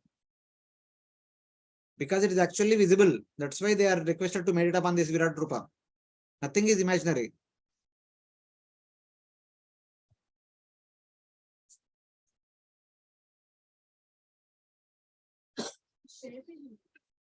No, it appears to be like that. See, this is how it is appearing. Here you see, this is how it is appearing.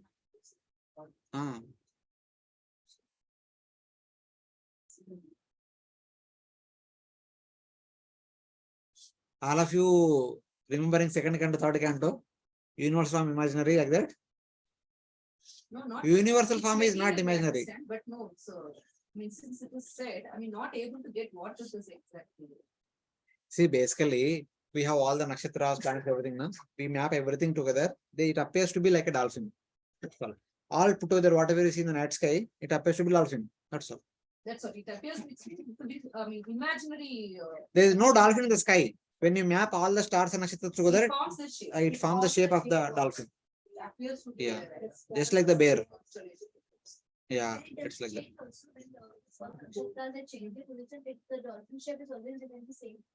Yeah. Even it is not always visible. It becomes visible once in a while. Sometimes they disperse here and there, sometimes they come together. So it is like that.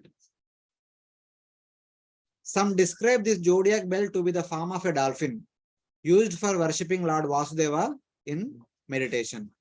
Its head is located downward and its tail is upward. Downward means toward the Bhumandala, upward means towards Dhruvaloka. Its body is coiled to its right side. Its body is balanced because 40 stars on the right side, 14 on the left side. So out of 28, 14 this side, 14 this side. So that is perfectly balanced.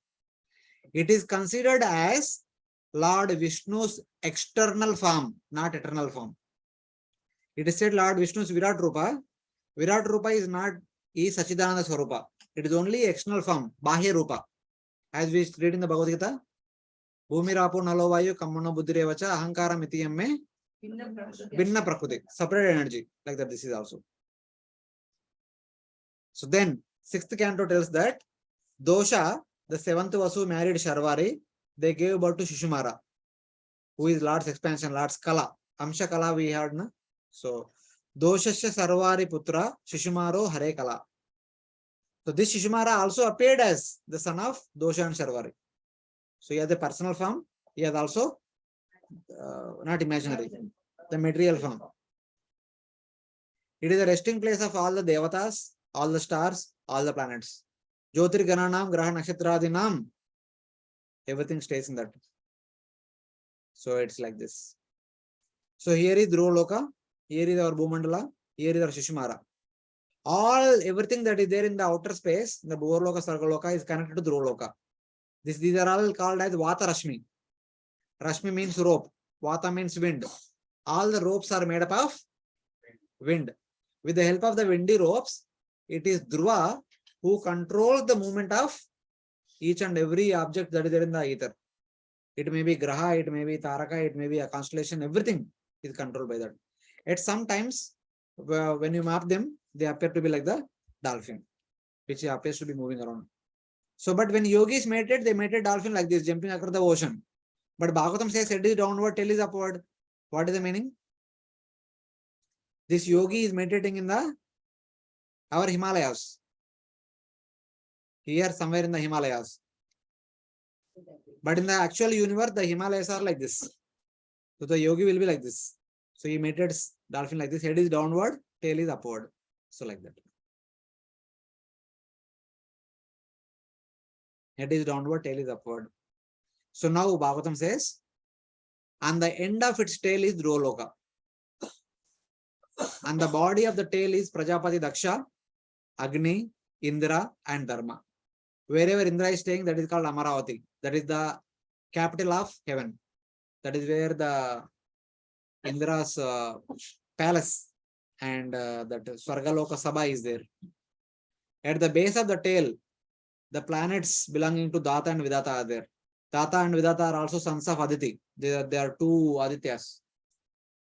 One of the 12 Adityas. On the hips, there are Saptarishi Mandal. And on the genital, Saturn. Back of its neck, Jupiter. Its mouth, Mars. Its life hairs, Mercury. Its navel, Venus. On the right side, 14 stars from Abhijit to Punarvasu. On the left side, 14 stars from Pusha to Uttarashada. On the back, Ajaviti stars. On the abdomen, Ganga. Throughout the abdomen, we have backbone. Na? The backbone of the Shishumara is Akasha Ganga. That Ganga, which is coming from Satyaloka, passing through upper planetary system, comes to Dhruvaloka. Then Saptarishi Mandal, passing through all the lokas, comes to top of Mount Meru. That which is coming from Dhruvaloka to top of Mount Meru, it is called Akasha Ganga. Or we call it as Milky Way. So that is the abdomen of Shishumara Chakra. Within the mind, moon. In the chest, sun. In the heart, Lord Narayana. On its two breasts, two Ashwini Kumaras. In the neck, there is Rahu.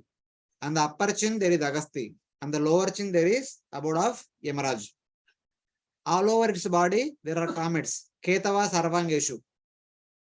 Comets. Comets are located all over the body of Shishumara. And Romashu Taragana. All the pores are Taras. So the Taras and Ketus are there everywhere. They are spread everywhere. So in that way. So now let's see where are they located. On the top of the tail, Dhruvaloka. On the body of the tail, Prajapati Daksha, Agni, Indra, and Dharma. At the base of the tail, Data and Vidata. Then just below, Saptarishis. Saturn, Jupiter, Mars, Mercury, Venus. 28 constellations. Moon, Sun, Ashwini Kumaras, Rahu, Yamaraja. It's like that. All these different people are located with respect to the different body limbs of Shishumara.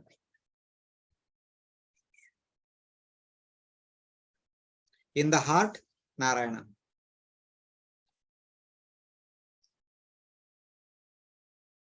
So it is like that. Then one verse talks about the 28 stars. Where are they located? Which place they are located? It's like on its left, right side, 14 stars from Abhijit to Punarvasu. Left side, Pusha to Uttarashada. Right and left of the lines, Punarvasu and Pusha. At the feet, Ardra and Ashlesha. At the nostril, Abhijit and Uttarashada. At the eyes, Shravana and Purvashada. At the ear, Dhanishta and Mula. And left ribs, 8 stars. Right ribs, 8 stars. Right and left shoulders, Shatabhisha and Jeshta. So all over its body, the 28 stars are also located from top to bottom. They are located different places. So then, this is over. 23rd chapter is over. Bhagavatam does not give any information about Maharloka, Janaloka, Tapaloka, Satyaloka. But Vishnu Purana has all the details. So Acharyas, in their commentary, they included the information from Vishnu Purana. So Srila Prabhupada also translated the same thing. From that, as you go above Dhruvaloka, there comes Maharloka. Maharloka is the abode of great sages and rishis. The Siddhas and rishis in large number, they reside here.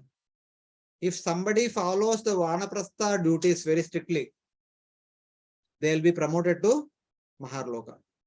Those who follow Vanaprastha order very properly, they will be promoted to Maharloka.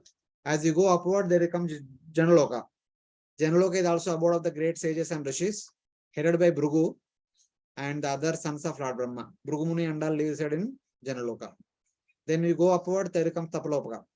Abode of the great sages and rishis, headed by the 4 Kumaras and one of the 11 Rudras. The 4 Kumaras stay in the Tapaloka, that is their residence. And one of the 11 Rudras also stay in the Tapaloka. One was staying in the Elavrta Varsha, one was staying in the Kailash in the Greater Himalayas, one is staying in Tapaloka, one will stay in the Vitala Loka. Later on we see in the Atala Vitala, there also one of the 11 stays.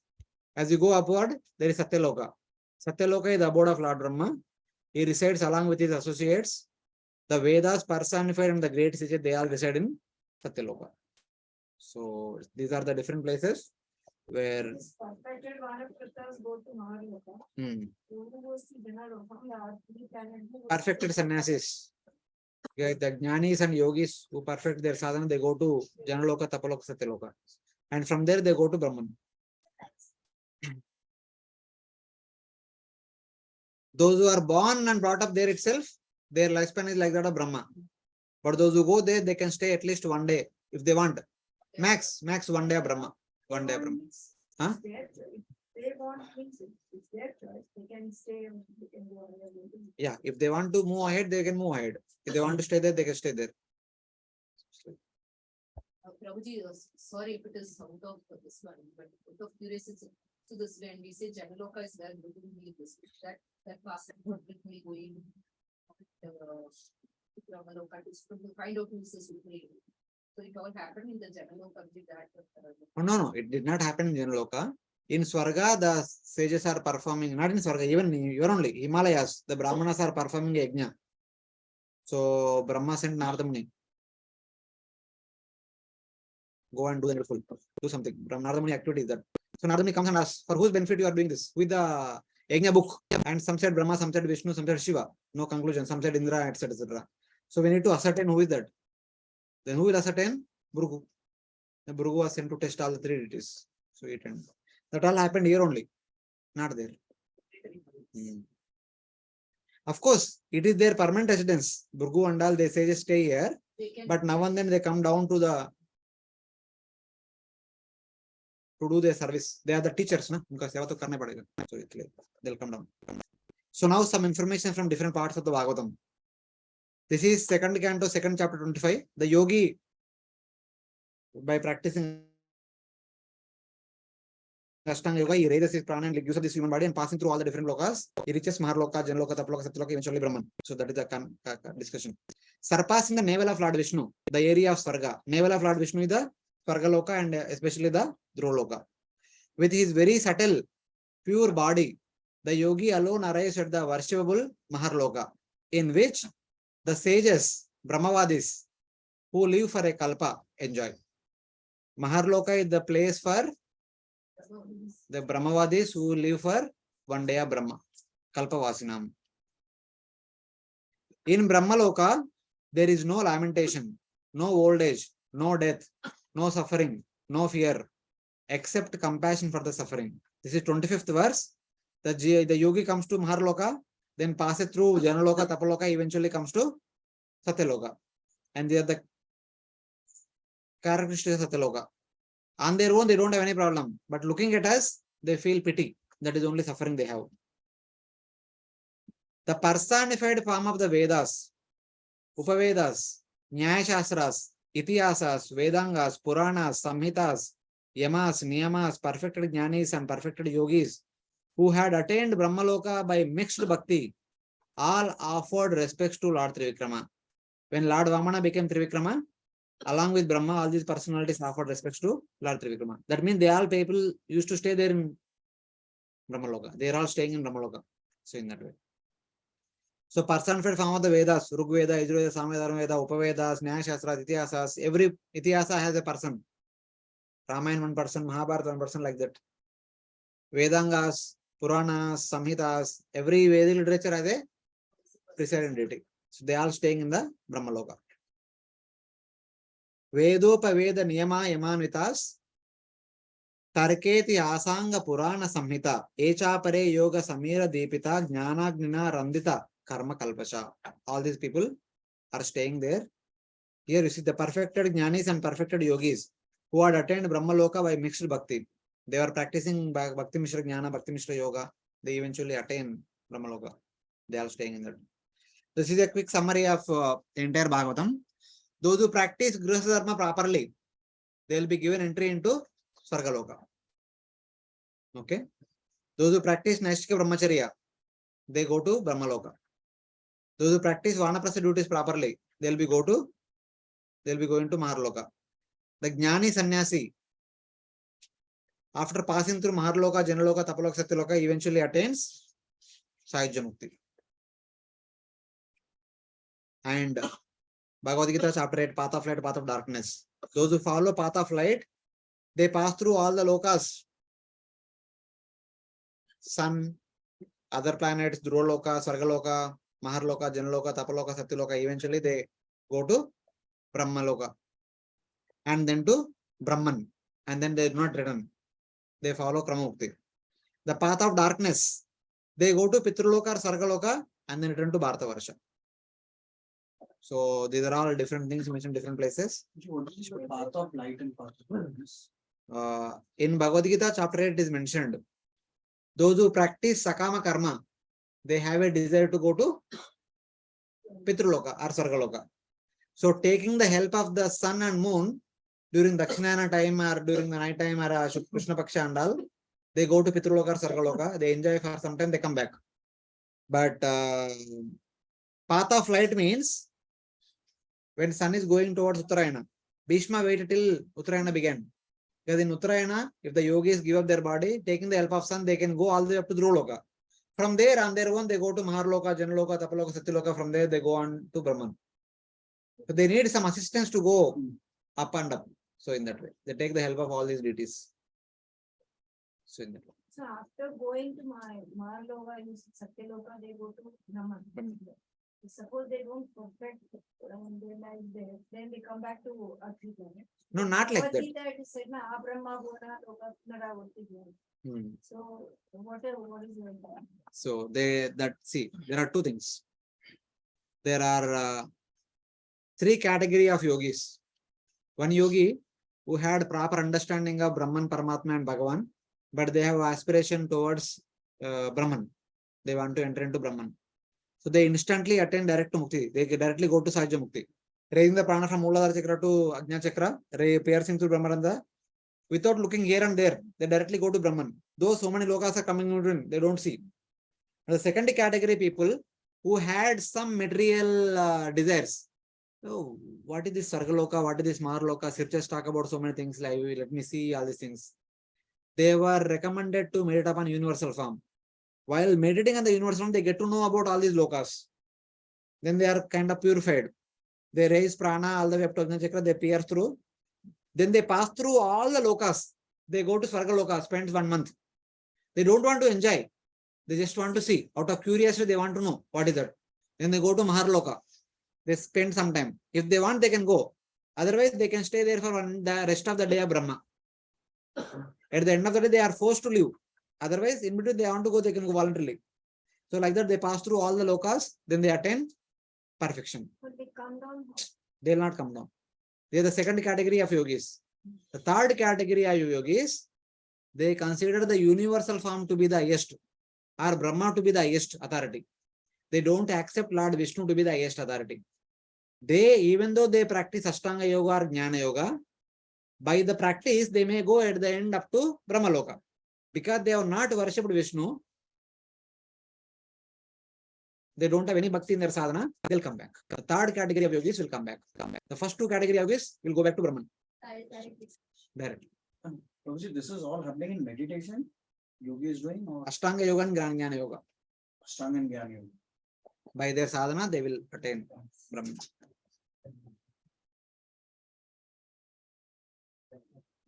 That consider this bag No, this is all there in the second canto, first two chapters. So this is the upper portion of the universe.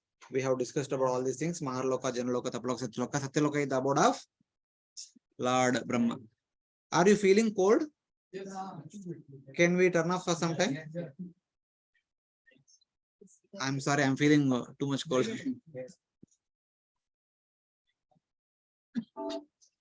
Okay. Here is a small video about the same things that we have discussed. Vedic cosmology explains that the universe is made up of 14 vertically arranged planetary systems, or lokas.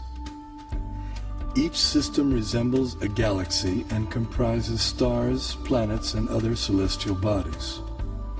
The topmost planetary system is Satyaloka, the abode of Brahma, which is at a height of 1.87 billion miles above Earth. Below this Satyaloka planetary system is the Tapaloka planetary system, the abode of the ascetics, which is at a height of nearly 1 billion miles above the Earth. Here the ascetics live in a solitary, serene environment conducive for yoga and meditation on transcendence. Their disciplined life of joyous austerity prepares them for returning back to the non-material world.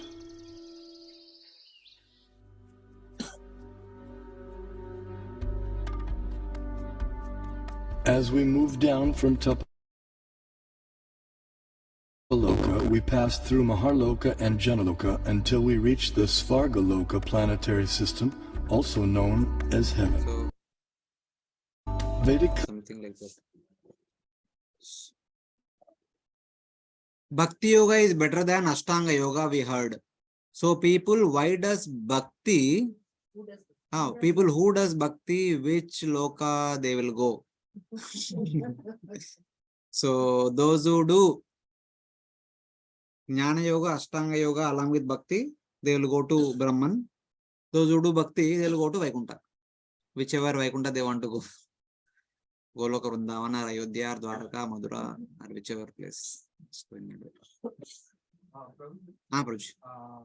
How to understand when Prabhupada says that, that import that shloka, any Ravindra somebody can solve That is for Mayavadis. We are not talking about Mayavadis, Brahmavadis we are talking. Can they achieve that platform? Which platform? The Sahaja Mukti? No. Cannot go. No, they will not achieve.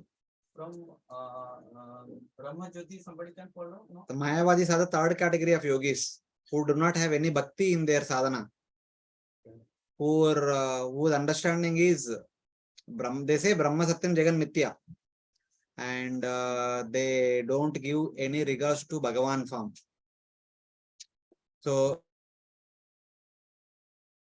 they go to the extent that all the avatars that appear in the material world are also Mithya. Yeah, everything is Mithya. Everything is Mithya, they say. All the avatars, the entire material world is Mithya, avatars are Mithya, everything is Mithya. So they never respect the Bhagavan form of the Lord. They say Brahman is the ultimate reality. So such kind of people will never attain Brahman. Aruya Krishrena Param Padam Tata Patanti Yado Anadata Ishmadangaraya. Because they have never respected Lord's lotus feet, even though they may think that they have attained highest perfection. By the practice of Jnana and Ashtanga Yoga, such kind of people, they may come to the Jivan Mukta platform or Samadhi. But from there, they cannot go further, they will come back. Bhagavad Gita, chapter 18, text number 54, 55. Anyone remember? 54.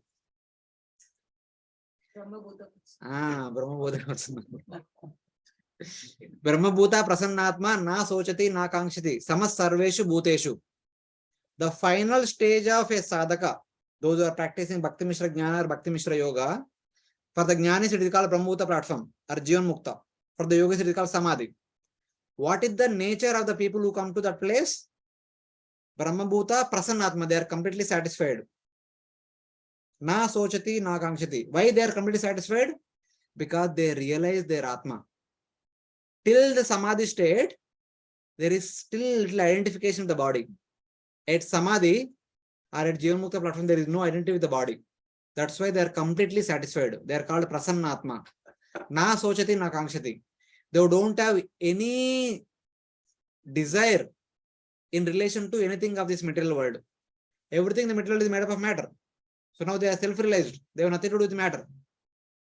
Na sochati, they don't want any matter. Na kankshati, whatever matter that was they were having, that is gone. They are not worried about that. Na sochati, na kankshati. Samas sarveshu bhuteshu. They see every living entity as a park, spiritual park. Vidya vinaya sampanne sunicheva svakecha pandita samdarshana. At this state, they don't see the external covering. They only see the spiritual spark. Okay, then what happens afterwards? Pure devotional service starts. No, they become one with the spark. No, they don't become one with spark. Mad bhaktim labate param. Okay, so it is like this. So here they are grahastha. They practice nishkama karma yoga.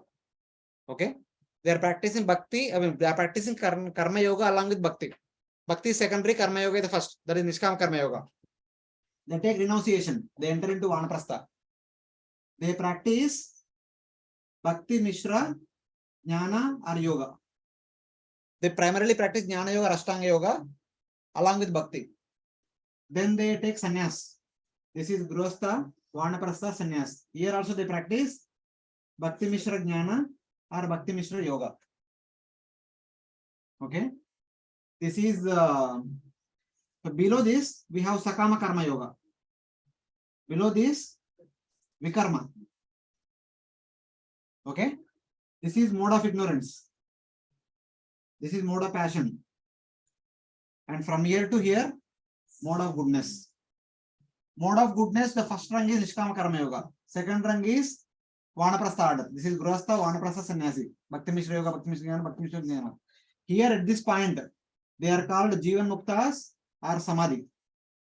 Either they come to Jivan Mukta platform by practicing Jnana or they come to Samadhi by practicing Yoga. This is the pinnacle of the mode of goodness. Till now, Bhakti is their secondary element. At this point of time, they have already completed the Jnana practice and Ashtanga Yoga practice. Ek bar 10th pass ho gaya to pass ho gaya. Then you have to enter into inter. There is no more studying of 10th. After this, they have to jump into pure goodness. Mode of goodness ho gaya. Bagi bach gaya pure goodness. When we say any mode of ignorance means 80 plus 10 plus 10. 80% ignorance, 10% goodness, passion. Mode of passion means okay, 10 plus 80 plus 10. Mode of goodness means 10 plus 10 plus 80. 10% ignorance, 10% passion, 80% goodness. Pure goodness means 100% goodness only. No passion, no ignorance. After coming to this place, one need to jump into that. In order to jump that, we have one has to do two things. One has to give up the goodness. One has to give up previous sadhana. Jnana Yoga, Ashtanga Yoga. Unko chhod dena. Now what remains is Bhakti. Till now they were also having Bhakti a little bit. Now that Bhakti only remains. Mad Bhaktim Lavate Param. Only that Bhakti remains with them. With that Bhakti, at this point of time, what they understand is they are Atma. The self-realization only given by Ashtanga Yoga, Jnana Yoga. it will never give Brahman realization or Paramatma or Bhagavan realization. Then what was the next verse? 55. 1855. Bhakti Shastri वापस लिखना पड़ेगा. Bhaktya mam abhijanati. Wait. Bhaktya mam. Only by the practice of bhakti, one will know. Janati means to know. Abhijanati means to know completely. Yavan yas chatmi tatataha. जितना तक तत्वता है तब तक समझ में आएगा. मतलब इन तत्वतः one will understand whom tato mam tatvato gnatva. Tato mam. Some people realize me as tat Brahman. Some people realize me as mam Bhagavan. Tatvato. In tatvatah. Gnatva. Having known me as tat or mam. Vishate tadantaram. Those who understand me as tat, they will enter Brahman. They will understand me as mam. They will enter Vaikuntha. That's all. Simple. So here this bhakti they are doing little bhakti. This is bhakti to Lord only, Supreme Lord. Yes, the same Lord only. Nishkama Karma Yoga means it is for Lord Vishnu only. It is for Lord Vishnu only. See the simple difference I'll tell you. What difference between Nishkama Karma Yogis and devotees is, we offer every meal to Lord Vishnu. Yes, et karoshi edashnachi josh tadashet et tapasya kaunteya tat kurusho madarpanam. Everything that we do, we offer to Vishnu. Nishkama Karma Yogis, what they do, for example, take a farmer. They will cultivate the land. They get the crop. Okay. They take out 1 kg grains, 1 or 2 kg grains, or some grains, some 10 kg grains. They grind it. They remove the husk. They all go to the field. They prepare nice feast, offer to the deity. Then they distribute to the entire family. They offer only once in a crop. The remaining grains are offered. The entire season they don't offer every day. Festival आएगा तो भगवान को खिलाएंगे, नहीं तो नहीं. They do once in a while, offering to Supreme Lord. Devotees will do every time. There is a difference between Nishkama Karmas and devotees. That's all. Devotees will do Nitya Karmas, Naimitya Karmas, Kamya Karmas, everything to the Lord. But Nishkama Karma Yogis only do Kamya Karmas and Naimitya Karmas to the Lord. Nitya Karma they do. हर एक कर्म को offer करने का जरूरत नहीं करके उनका principal. Every day whatever they don't do it like that. So whenever festival comes, every Saturday they do lighting the lamp and offering some bhoga. Every Ekadashi, not every Ekadashi, some special Ekadashi they offer something like that. That is the difference between Nishkama Karma Yogis and Bhakti Yogis. So it's like that. The Mayavadi they don't go to even Nishkama Karma Yogis. Mayavadi they think we are Brahman and Atma Paramatma. All these people have understanding of Brahman, Paramatman, and Bhagavan. But somehow or other they are attracted to Brahman. That's why they want to enter into Brahman. That is the only difference. Otherwise, they don't deny Bhagavan. They do worship Bhagavan also. They have deities also in the home. But their goal is to... We cannot say merge into Brahman. Their goal is to enter into Brahman. Brahman is also a abode. वो abode में प्रवेश करना चाहते हैं बस. But they fall down from there. No, they don't fall down. They will never fall. Tato gantasi mat no. Yad gatva na nivartante taddama parma mama. Natat bhashete suryo na shashanko na pavaka. Yad gatva taddama parma mama. That Dama is Brahman only. That verse talking about Brahman, not Bhagavan.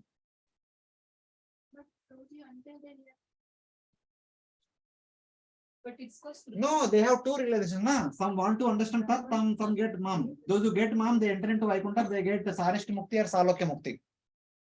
Because the only difference is that they don't want to serve the Lord in person. Abhi dekho, mera case batata hu.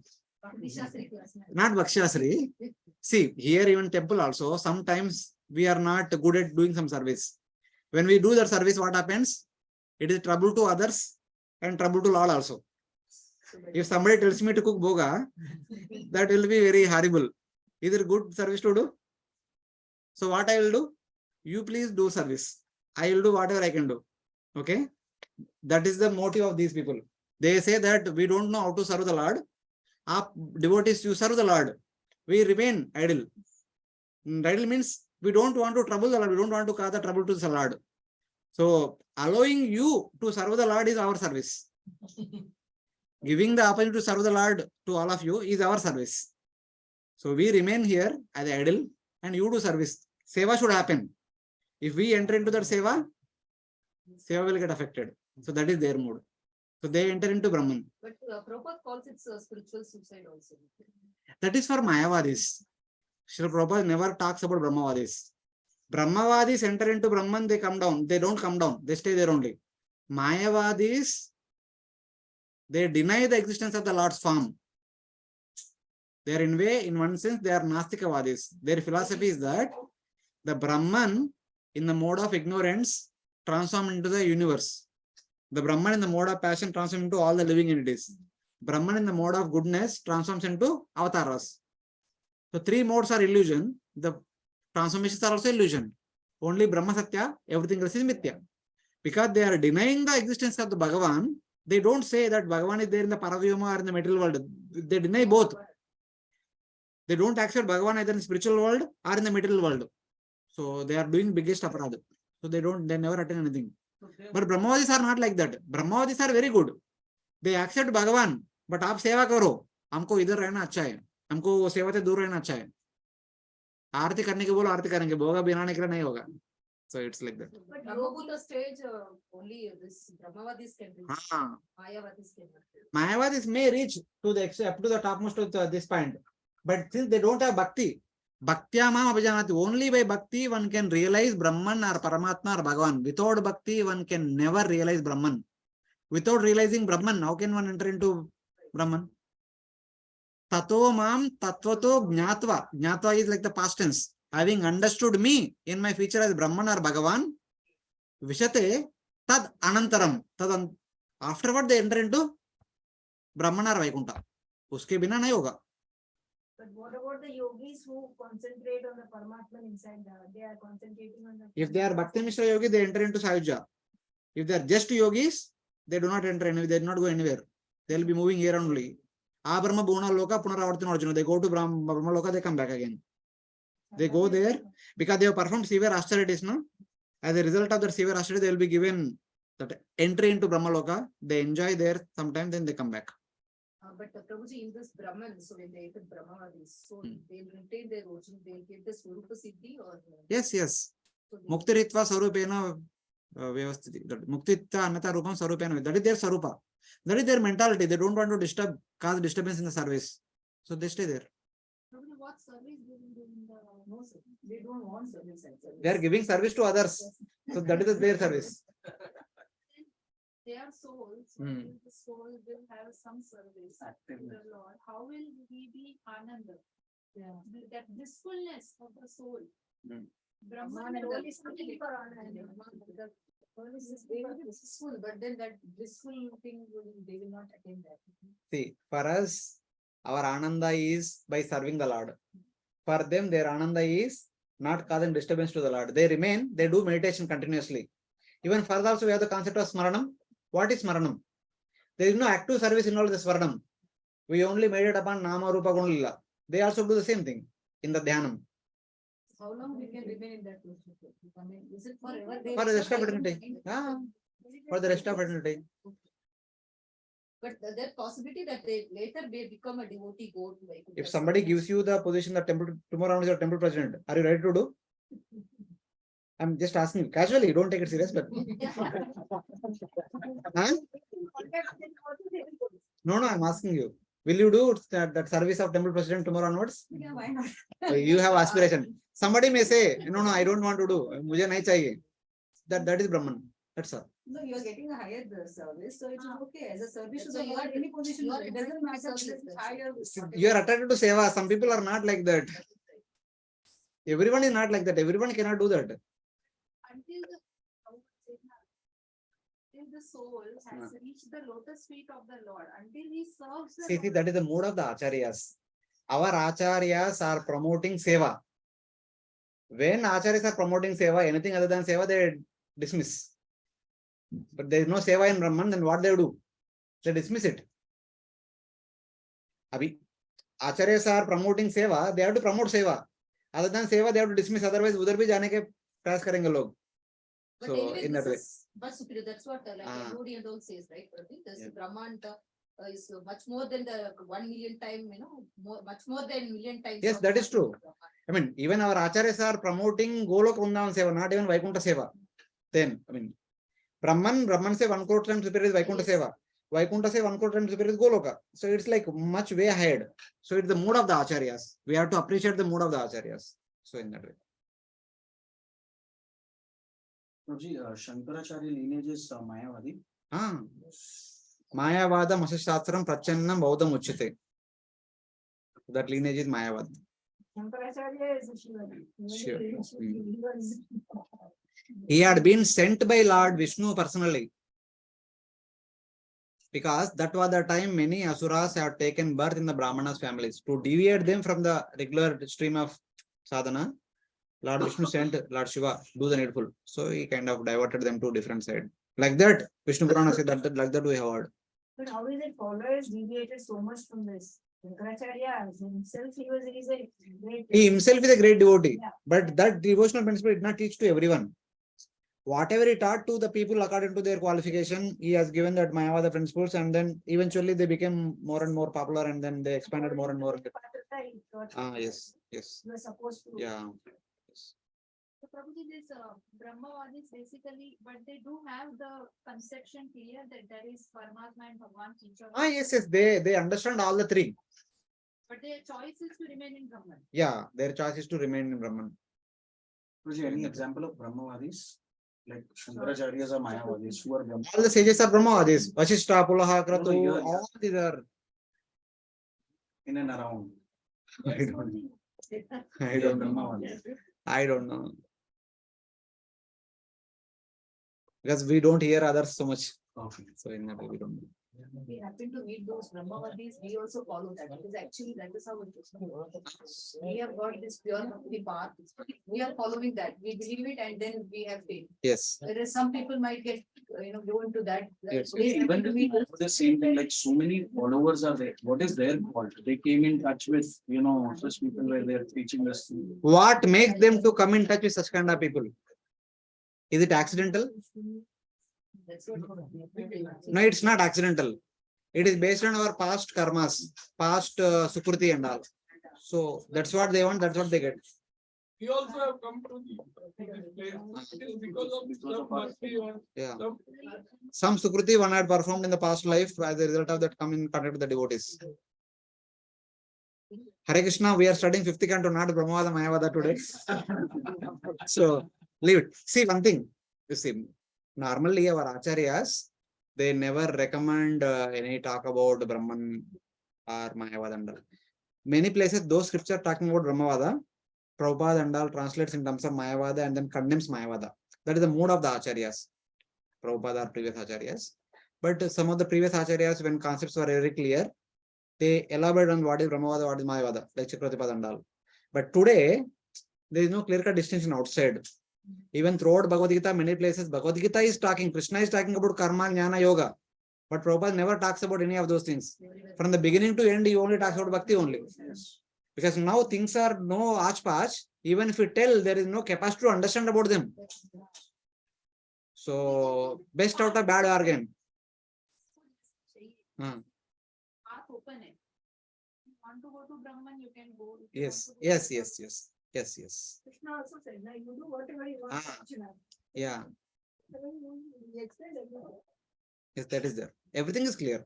For those who want to go to Swarga, there is path is there. For those who want to go to Brahman, there is path there. For those who want to go to Vaikuntha, there is path. For those who want to go to Golok Vrindavan, there is path. Aishwarya Bhakti Vaikuntha and Raganuga Bhakti Golok Vrindavan. So, yes, there are many acharyas. It is there. It is always there. That's why he has so many sages, great sages. Yes, there are many sages. That process is very difficult. That process is difficult. Yeah, Klesho Adikarastesham Avekta Asakta Chesam Avekta Hi Gatir Dukkam Dehavat Deroy. That is all referring to Brahma. In Bhagavad Gita or in Bhagavatam, nowhere Mayavada is talked about. There is no place for Mayavada in our scriptures, especially Bhagavad Gita and Bhagavatam. They talk about either Bhakti or they talk about Nishkama Karma Yoga, Jnana Yoga, Ashtanga Yoga. Why when you put why means Bhakti? Nishkama Karma with Bhakti is Nishkama Karma Yoga. Jnana with Bhakti is Jnana Yoga. Ashtanga Yoga with Ashtanga with Bhakti is Ashtanga Yoga. Yoga means Bhakti. Without the element of bhakti, nothing is spoken in either Bhagavad Gita or Bhagavatam. Everywhere the element of bhakti is there. That's nice for Kali Yuga especially, I think. Yes. Because it is easier for people to take bhakti. So, Prabhuji, sorry. So just as we have, the Shakti Avesh avatar coming from Vaikuntha for the benefit of people of wisdom. So from Raman also, this is the person who may come down. Like you said, Sapta Rishis. No, they don't have to come. They've already came. No? All these great sons of Brahma, they're all Brahmavadis only. They're all teaching about Brahman. Yeah. The 4 Kumaras who are teaching Ashtanga Yoga and Jnana Yoga, and all the Manasa Putras of Brahma, those names Atri Pulaha Pula Pulasya Kratu, they're all teaching Brahmavada only. They are all teachers of Brahmavada. Narada Muni teaches Bhakti. And Narada Muni and his successive representatives, they teach Bhakti. We also have our Gotra, right? Kashyap Gotra, which says their descendants, we are also basically Brahmavadis. No, not like that. Though we are born in they have 2 services. One is as Prajapati, other is as a teacher. They have to teach some sadhana so that people attain perfect. They will go back home back to Godhead. So it's like that. So they won't be having any Narayan worshipping Brahman planet. I mean, the personal form of the Lord as in Vaikuntha and Goloka. Yeah. Serving the Lord in personal form is in the Vaikuntha. In Brahman, there is only meditation. On personal form or the meditate upon what? Line of No, not light. They are not Om Shanti. They meditate light. They do meditate on the personal form also. See, yogis are meditating on Paramatma only, na?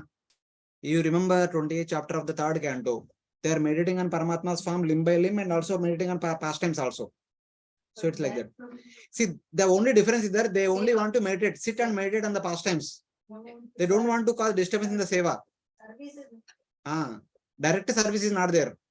बाकी लोग service कर रहे तो they promote they encourage आप करते रहो आपको कुछ मदद चाहिए तो करता हूँ मैं खुद नहीं करूंगा so like that आप आगे बढ़ो हम पीछे हैं yes आप आगे बढ़ो हम पीछे आएंगे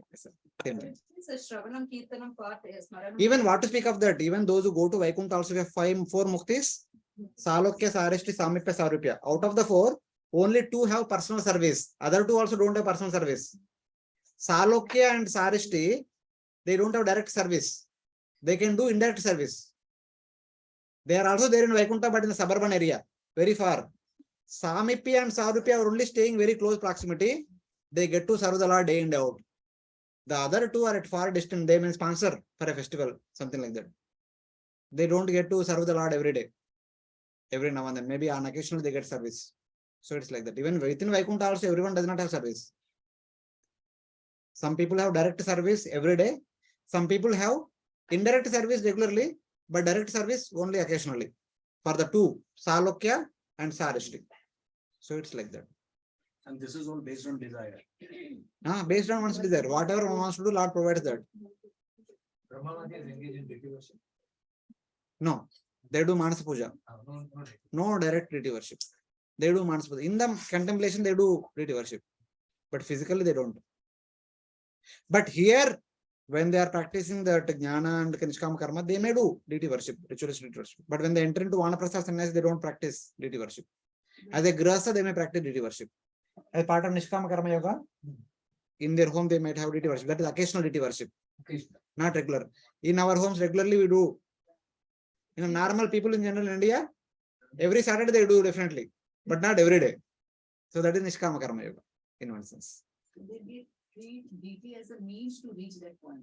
That is for them, deity is not the Lord, but then just because you need to. No, not like that. They accept the deity to be Lord only, but they don't serve him every day, every now and then. In our home, we serve every day throughout the day, especially the devotees who have the installed deities, the welcoming deities. Every day, at least 1 offering will be done. If they are at home, they do 3 offerings, morning, afternoon, evening. So it's like the regular seva. But for them, it is not regular seva. For them, deity is there. Once in a week, without fail, they do. Every Saturday. festivals. Yeah, especially festivals. That is Naimitika seva. So in that. Here, probably we consider each star, planet, everything as a person. Ah. But then for them, it is just kind of nothing like that, right? They don't consider. We, following this devotional path, we consider everything as a person. Even mountain is a person, river is also. They person. also consider that They also philosophy is same for everyone, That's the only same. not for Mayavadis. Brahmavadis also the same philosophy. So it's simple. In Andhra Pradesh also there are so many temples, but most of the people like Balaji. In Maharashtra also so many temples are there. People consider Vittal or something like that. So it's like that. Many are there. One has special liking according to one's desire. So something like that.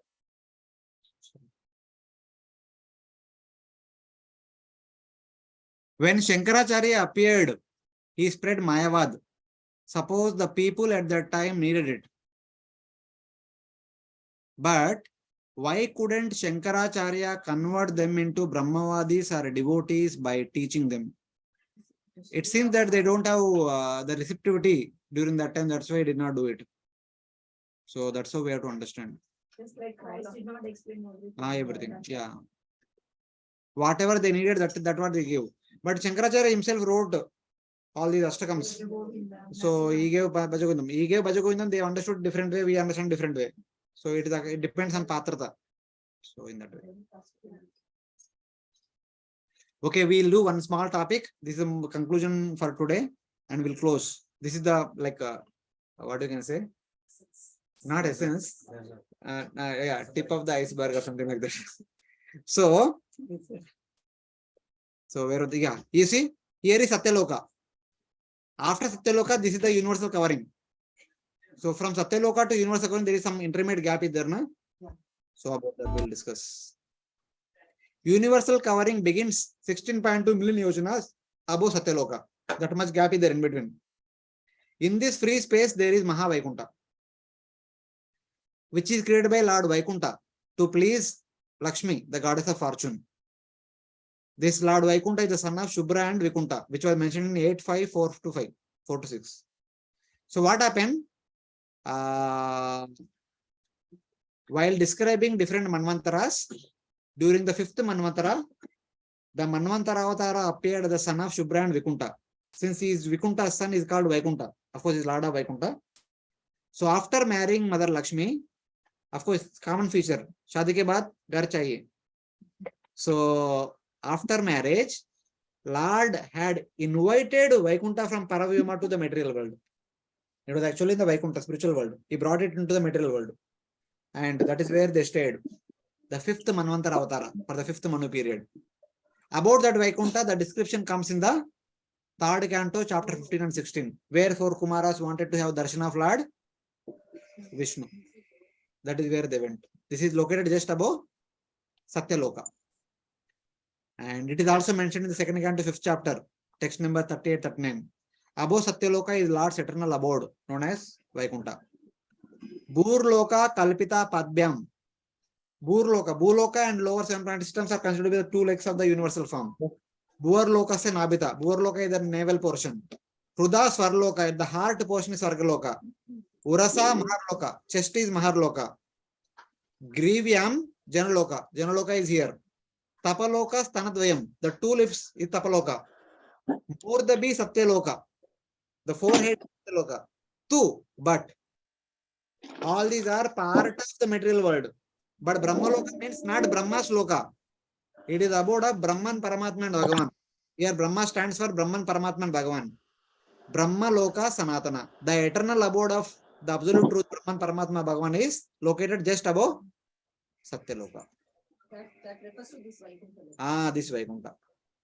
And the same is mentioned in the Laghu Bhagavatamrita also. Jiva Goswami writes, Rupa Goswami writes, Maha Vaikuntha Lokasya Vyapakasya Vyatmana Prakati Karanam Satya Upari Kalpana Muchate. Prakati Karanam. It has been manifested by Lord Vaikuntha just above Satyaloka. That's praise not You're asking.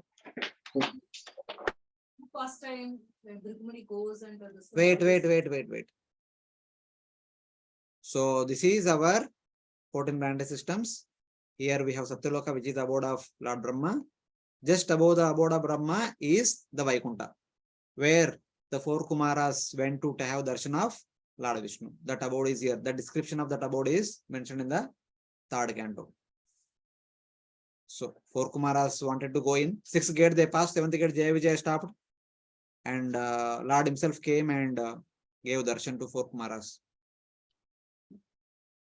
This Vaikuntha further described in second canto, 9th chapter, text number 9 to 13. Lord Brahma, after performing severe tapasya, he had darshan of Mahavaikuntha. Tasmai Salokam Bhagavan Sabhajita Sandarshayamasa Paramna Yat Param. There is nothing superior to this. The darshan of this Mahavaikuntha is given to Brahma. For more details, you can refer to those verses. Then 9th canto, chapter 4, text number 60, it is mentioned that Durvasa entered Vaikuntha where he saw Lord Srinivasa. Durvasa, after meddling with Ambarish Maharaj, when he created a fire demon, Sudarshan killed the demon, chased after Durvasa. Durvasa went to Lord Shiva. No. Brahma? No. Then he went to Lord Vishnu. Vishnu also said no. But before that, when he went to see Lord Vishnu in his abode, Vaikuntakya Medadaste Srinivasa Shriyasa. There is a Lord Srinivasa and Mother Lakshmi. Both of them were there. Then at other time, 10th canto 8-9 chapter text 6, Bhrigu entered Vaikuntha to test Lord Vaikuntha. Bhrigu went to Brahma Loka, tested Brahma. Shiva Loka went to Shiva, tested Shiva. Then finally went to Vaikuntha, kicked on the chest of Lord Vishnu. That Vaikuntha is this abode, which is above, just above Satyaloka. So all these sages, they go to Vaikuntha, they go to Within. Vaikuntha. Not here. But in all these places, if you read the commentary by Srila Prabhupada, he says they have gone beyond our universe, they have gone to spiritual world, there they went to Vaikuntha. But the previous acharyas tell all these details. Jiva Goswami mentions all these things in Sandarbhas and other places, etc. All these things happen within our universe only. So, but This Vaikuntha is the abode of Manvantara Avatara. For every Manvantara period, that respect to Manvantara Avatara stays in this Vaikuntha. Currently, Lord Vamana in a Chaturbhuja form stays in this Vaikuntha. Lord Vamana is a Dwar Brahmana as a deity form there in the Sutra Loka, guarding the palace of Bali Maharaj. But Lord Vamana in his original Chaturbhuja form stays in. When he appeared from Aditi, he appeared as a 400 form. Then he transformed into Vatu. Yes or no? Krishna. Huh? Just like Krishna. Krishna also. He disappeared from the womb of Devaki. He appeared outside Chaturbhuja Vasudeva form. Then he transformed into small Shishu. Same way, Vamana also entered into the womb of Aditi, stayed in the womb for a few months. Then he disappeared from the womb, appeared outside of the Chaturbhuja form. Then, by the request of Aditi, he again transformed into Vatu. Then he went and stopped the 100 sacrifice of Bali Maharaj. So it's like that 400 form stays in the Mahavaikuntha. That Vatu form stays in the Sutraloka. So it's like that. it's like something expansion. Yes. Simultaneously, both the places. When you look at the sky, you see the Milky Way and so on. Is it all part of our own universe or is it?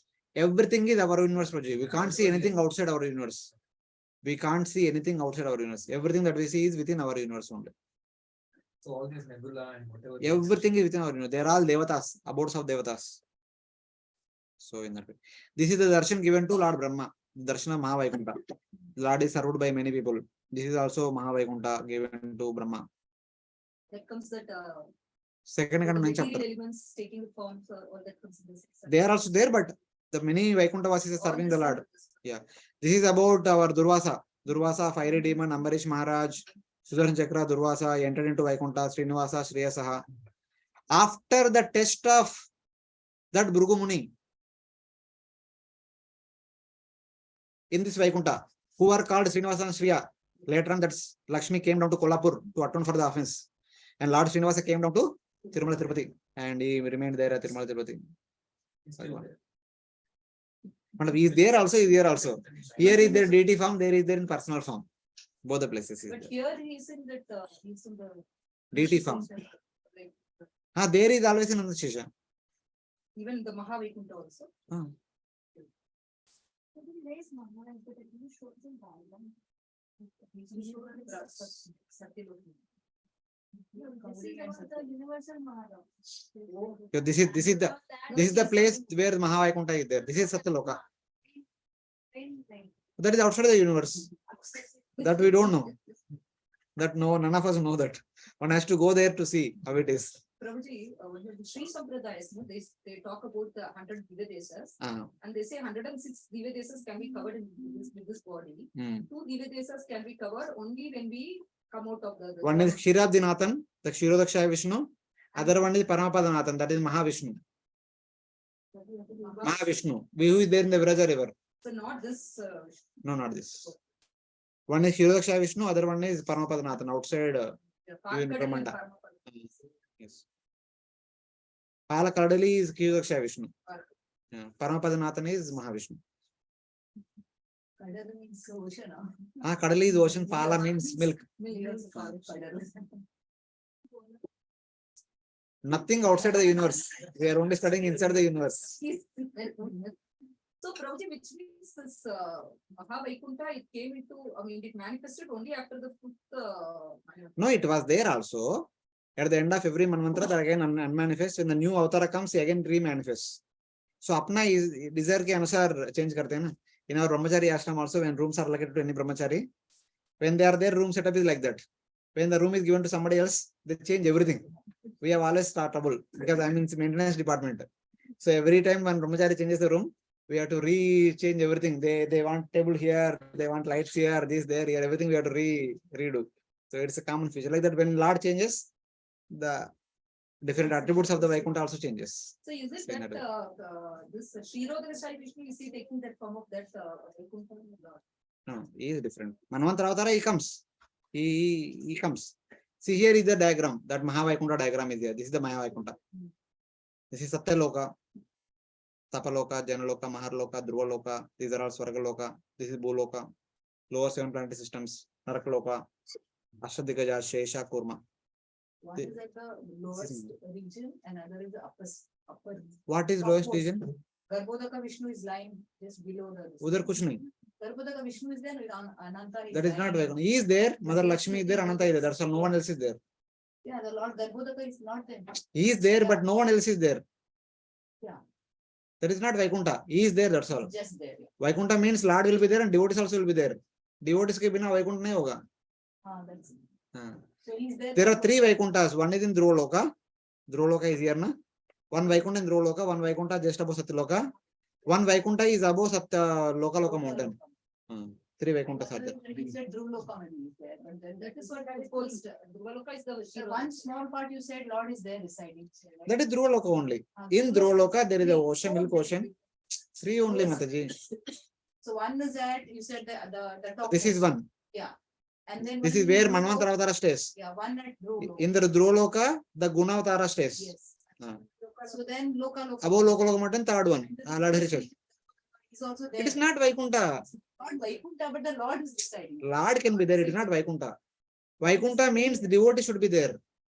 Devotees ke bina, it cannot be called as Vaikuntha. There, Lord is in Yoga Nidra. Yeah, but then Aram kar rahe. right? So Lord is. But it is not Vaikuntha. Not Vaikuntha. It is not called Vaikuntha. But when He's just we doing Shukra people, Prabhuji, when they say this Mahavishnu to be the supreme Lord, Hmm. so they are also Mahavishnu's in the causal ocean only. Yes. And there is no, as such, there is no other activity. So how do they then what No, service? there is. The Mahavishnu is the expansion of Mahanarayana, who is there in Vaikuntha.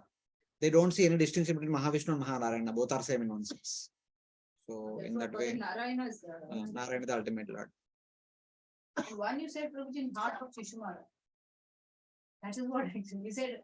Lord Narayana in the. See, Lord Narayana is there in our heart also. But this is not Vaikuntha. That again.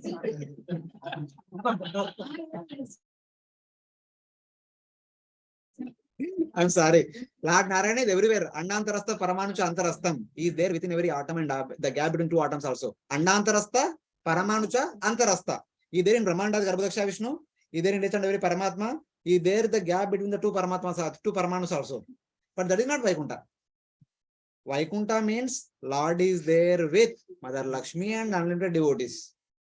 Devotees नहीं रहेगा तो अभी इधर deities रहेगा तो temple बोलेंगे हम इसको. यहाँ पे devotees रहेगा, deity worship होगा. That is called temple. Just by keeping the deity, it cannot be called temple. Where the deity worship is going on, that is called temple. If you construct a building, that is called house. Where people are there, that is called home. People के बिना home नहीं रह सकते. People के बिना it cannot be called as home. So it is like this. To go back to Godhead. Ah. That is the change. That is- Paravyama. Paravyama. But no one has seen that. No, we don't have any. Whoever goes there, they will see that. But we don't have any description about. Script Shastra mein hai na. Whatever is the description here, whatever is the description about this Vaikuntha is in third canto. It is nothing but replica of that Vaikuntha. The description about Vrindavan is there in 10th canto. There is a replica of that Vaikuntha, that is Golok Vrindavan. So about that we don't have information, but that when that comes here, we have the description of this. We all have that. That is also darshan given to Brahmaji. Here only. Here only. The Brahma only tells. We don't know anything about Paravyama. What we know is all about whenever Lord comes into material world, whatever past tense he performed, that much only we know. Let us discuss that only. That is enough for us. Saying that in the 7th chapter, 2nd canto 7th chapter, it talks about the activities of all the avatars. In the 6th chapter, at the end of 6th chapter, it says that we don't know about the Lord, what he does in the spiritual world. We don't have information. But whenever he comes into material world, whatever past tense he performs, we witness. Devata is constantly watching. So we know about all those activities. We'll discuss that. And then we discuss in the next chapter. Even though he was not asked. Narada did not ask about the activities of the Lord. Brahma on his own tells. Because without talking about the activities of the Lord, the Shastra discussion will not be completed in that way. So kindly understand that Lord can be many places. But wherever Lord with devotees are there, that is called Vaikuntha. So Lord is there in the heart of Shishumara, Lord is there with the heart of all of us also. Lord is there in fact in every Paramanu also. But that is not called as Vaikuntha. What does that Brahma Samhita called?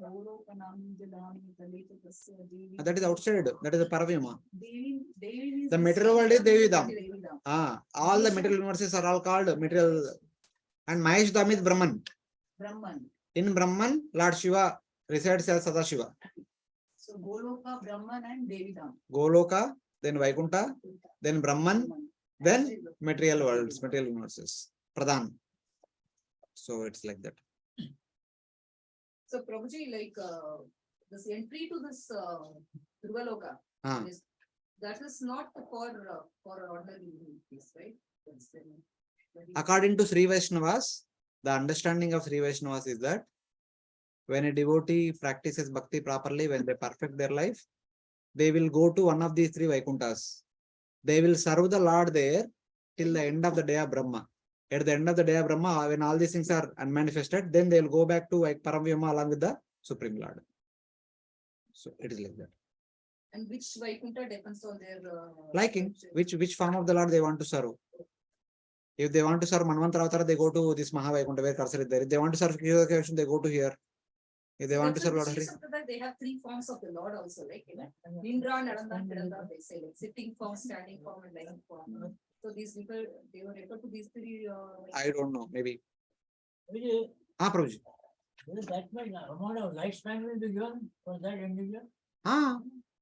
When one goes to Vaikuntha, lifespan becomes eternal. There is no lifespan only, there is no counting of life only. It is eternal. So it's like that. Dhruva Maharaj is also there in Dhruva, though he is doing service, but he is also constantly serving Lord Vishnu there. So he is in Vaikuntha only.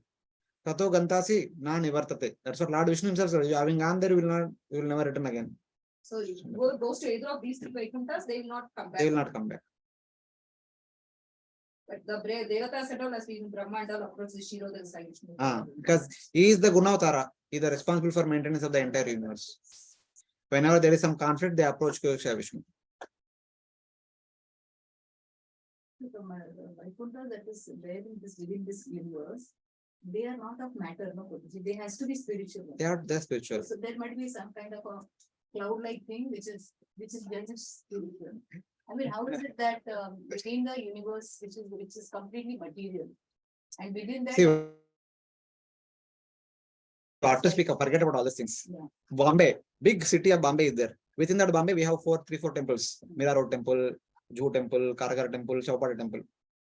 The atmosphere inside temple, at least we are supposed to expect to be spiritual. Outside it will be not so spiritual. Simple.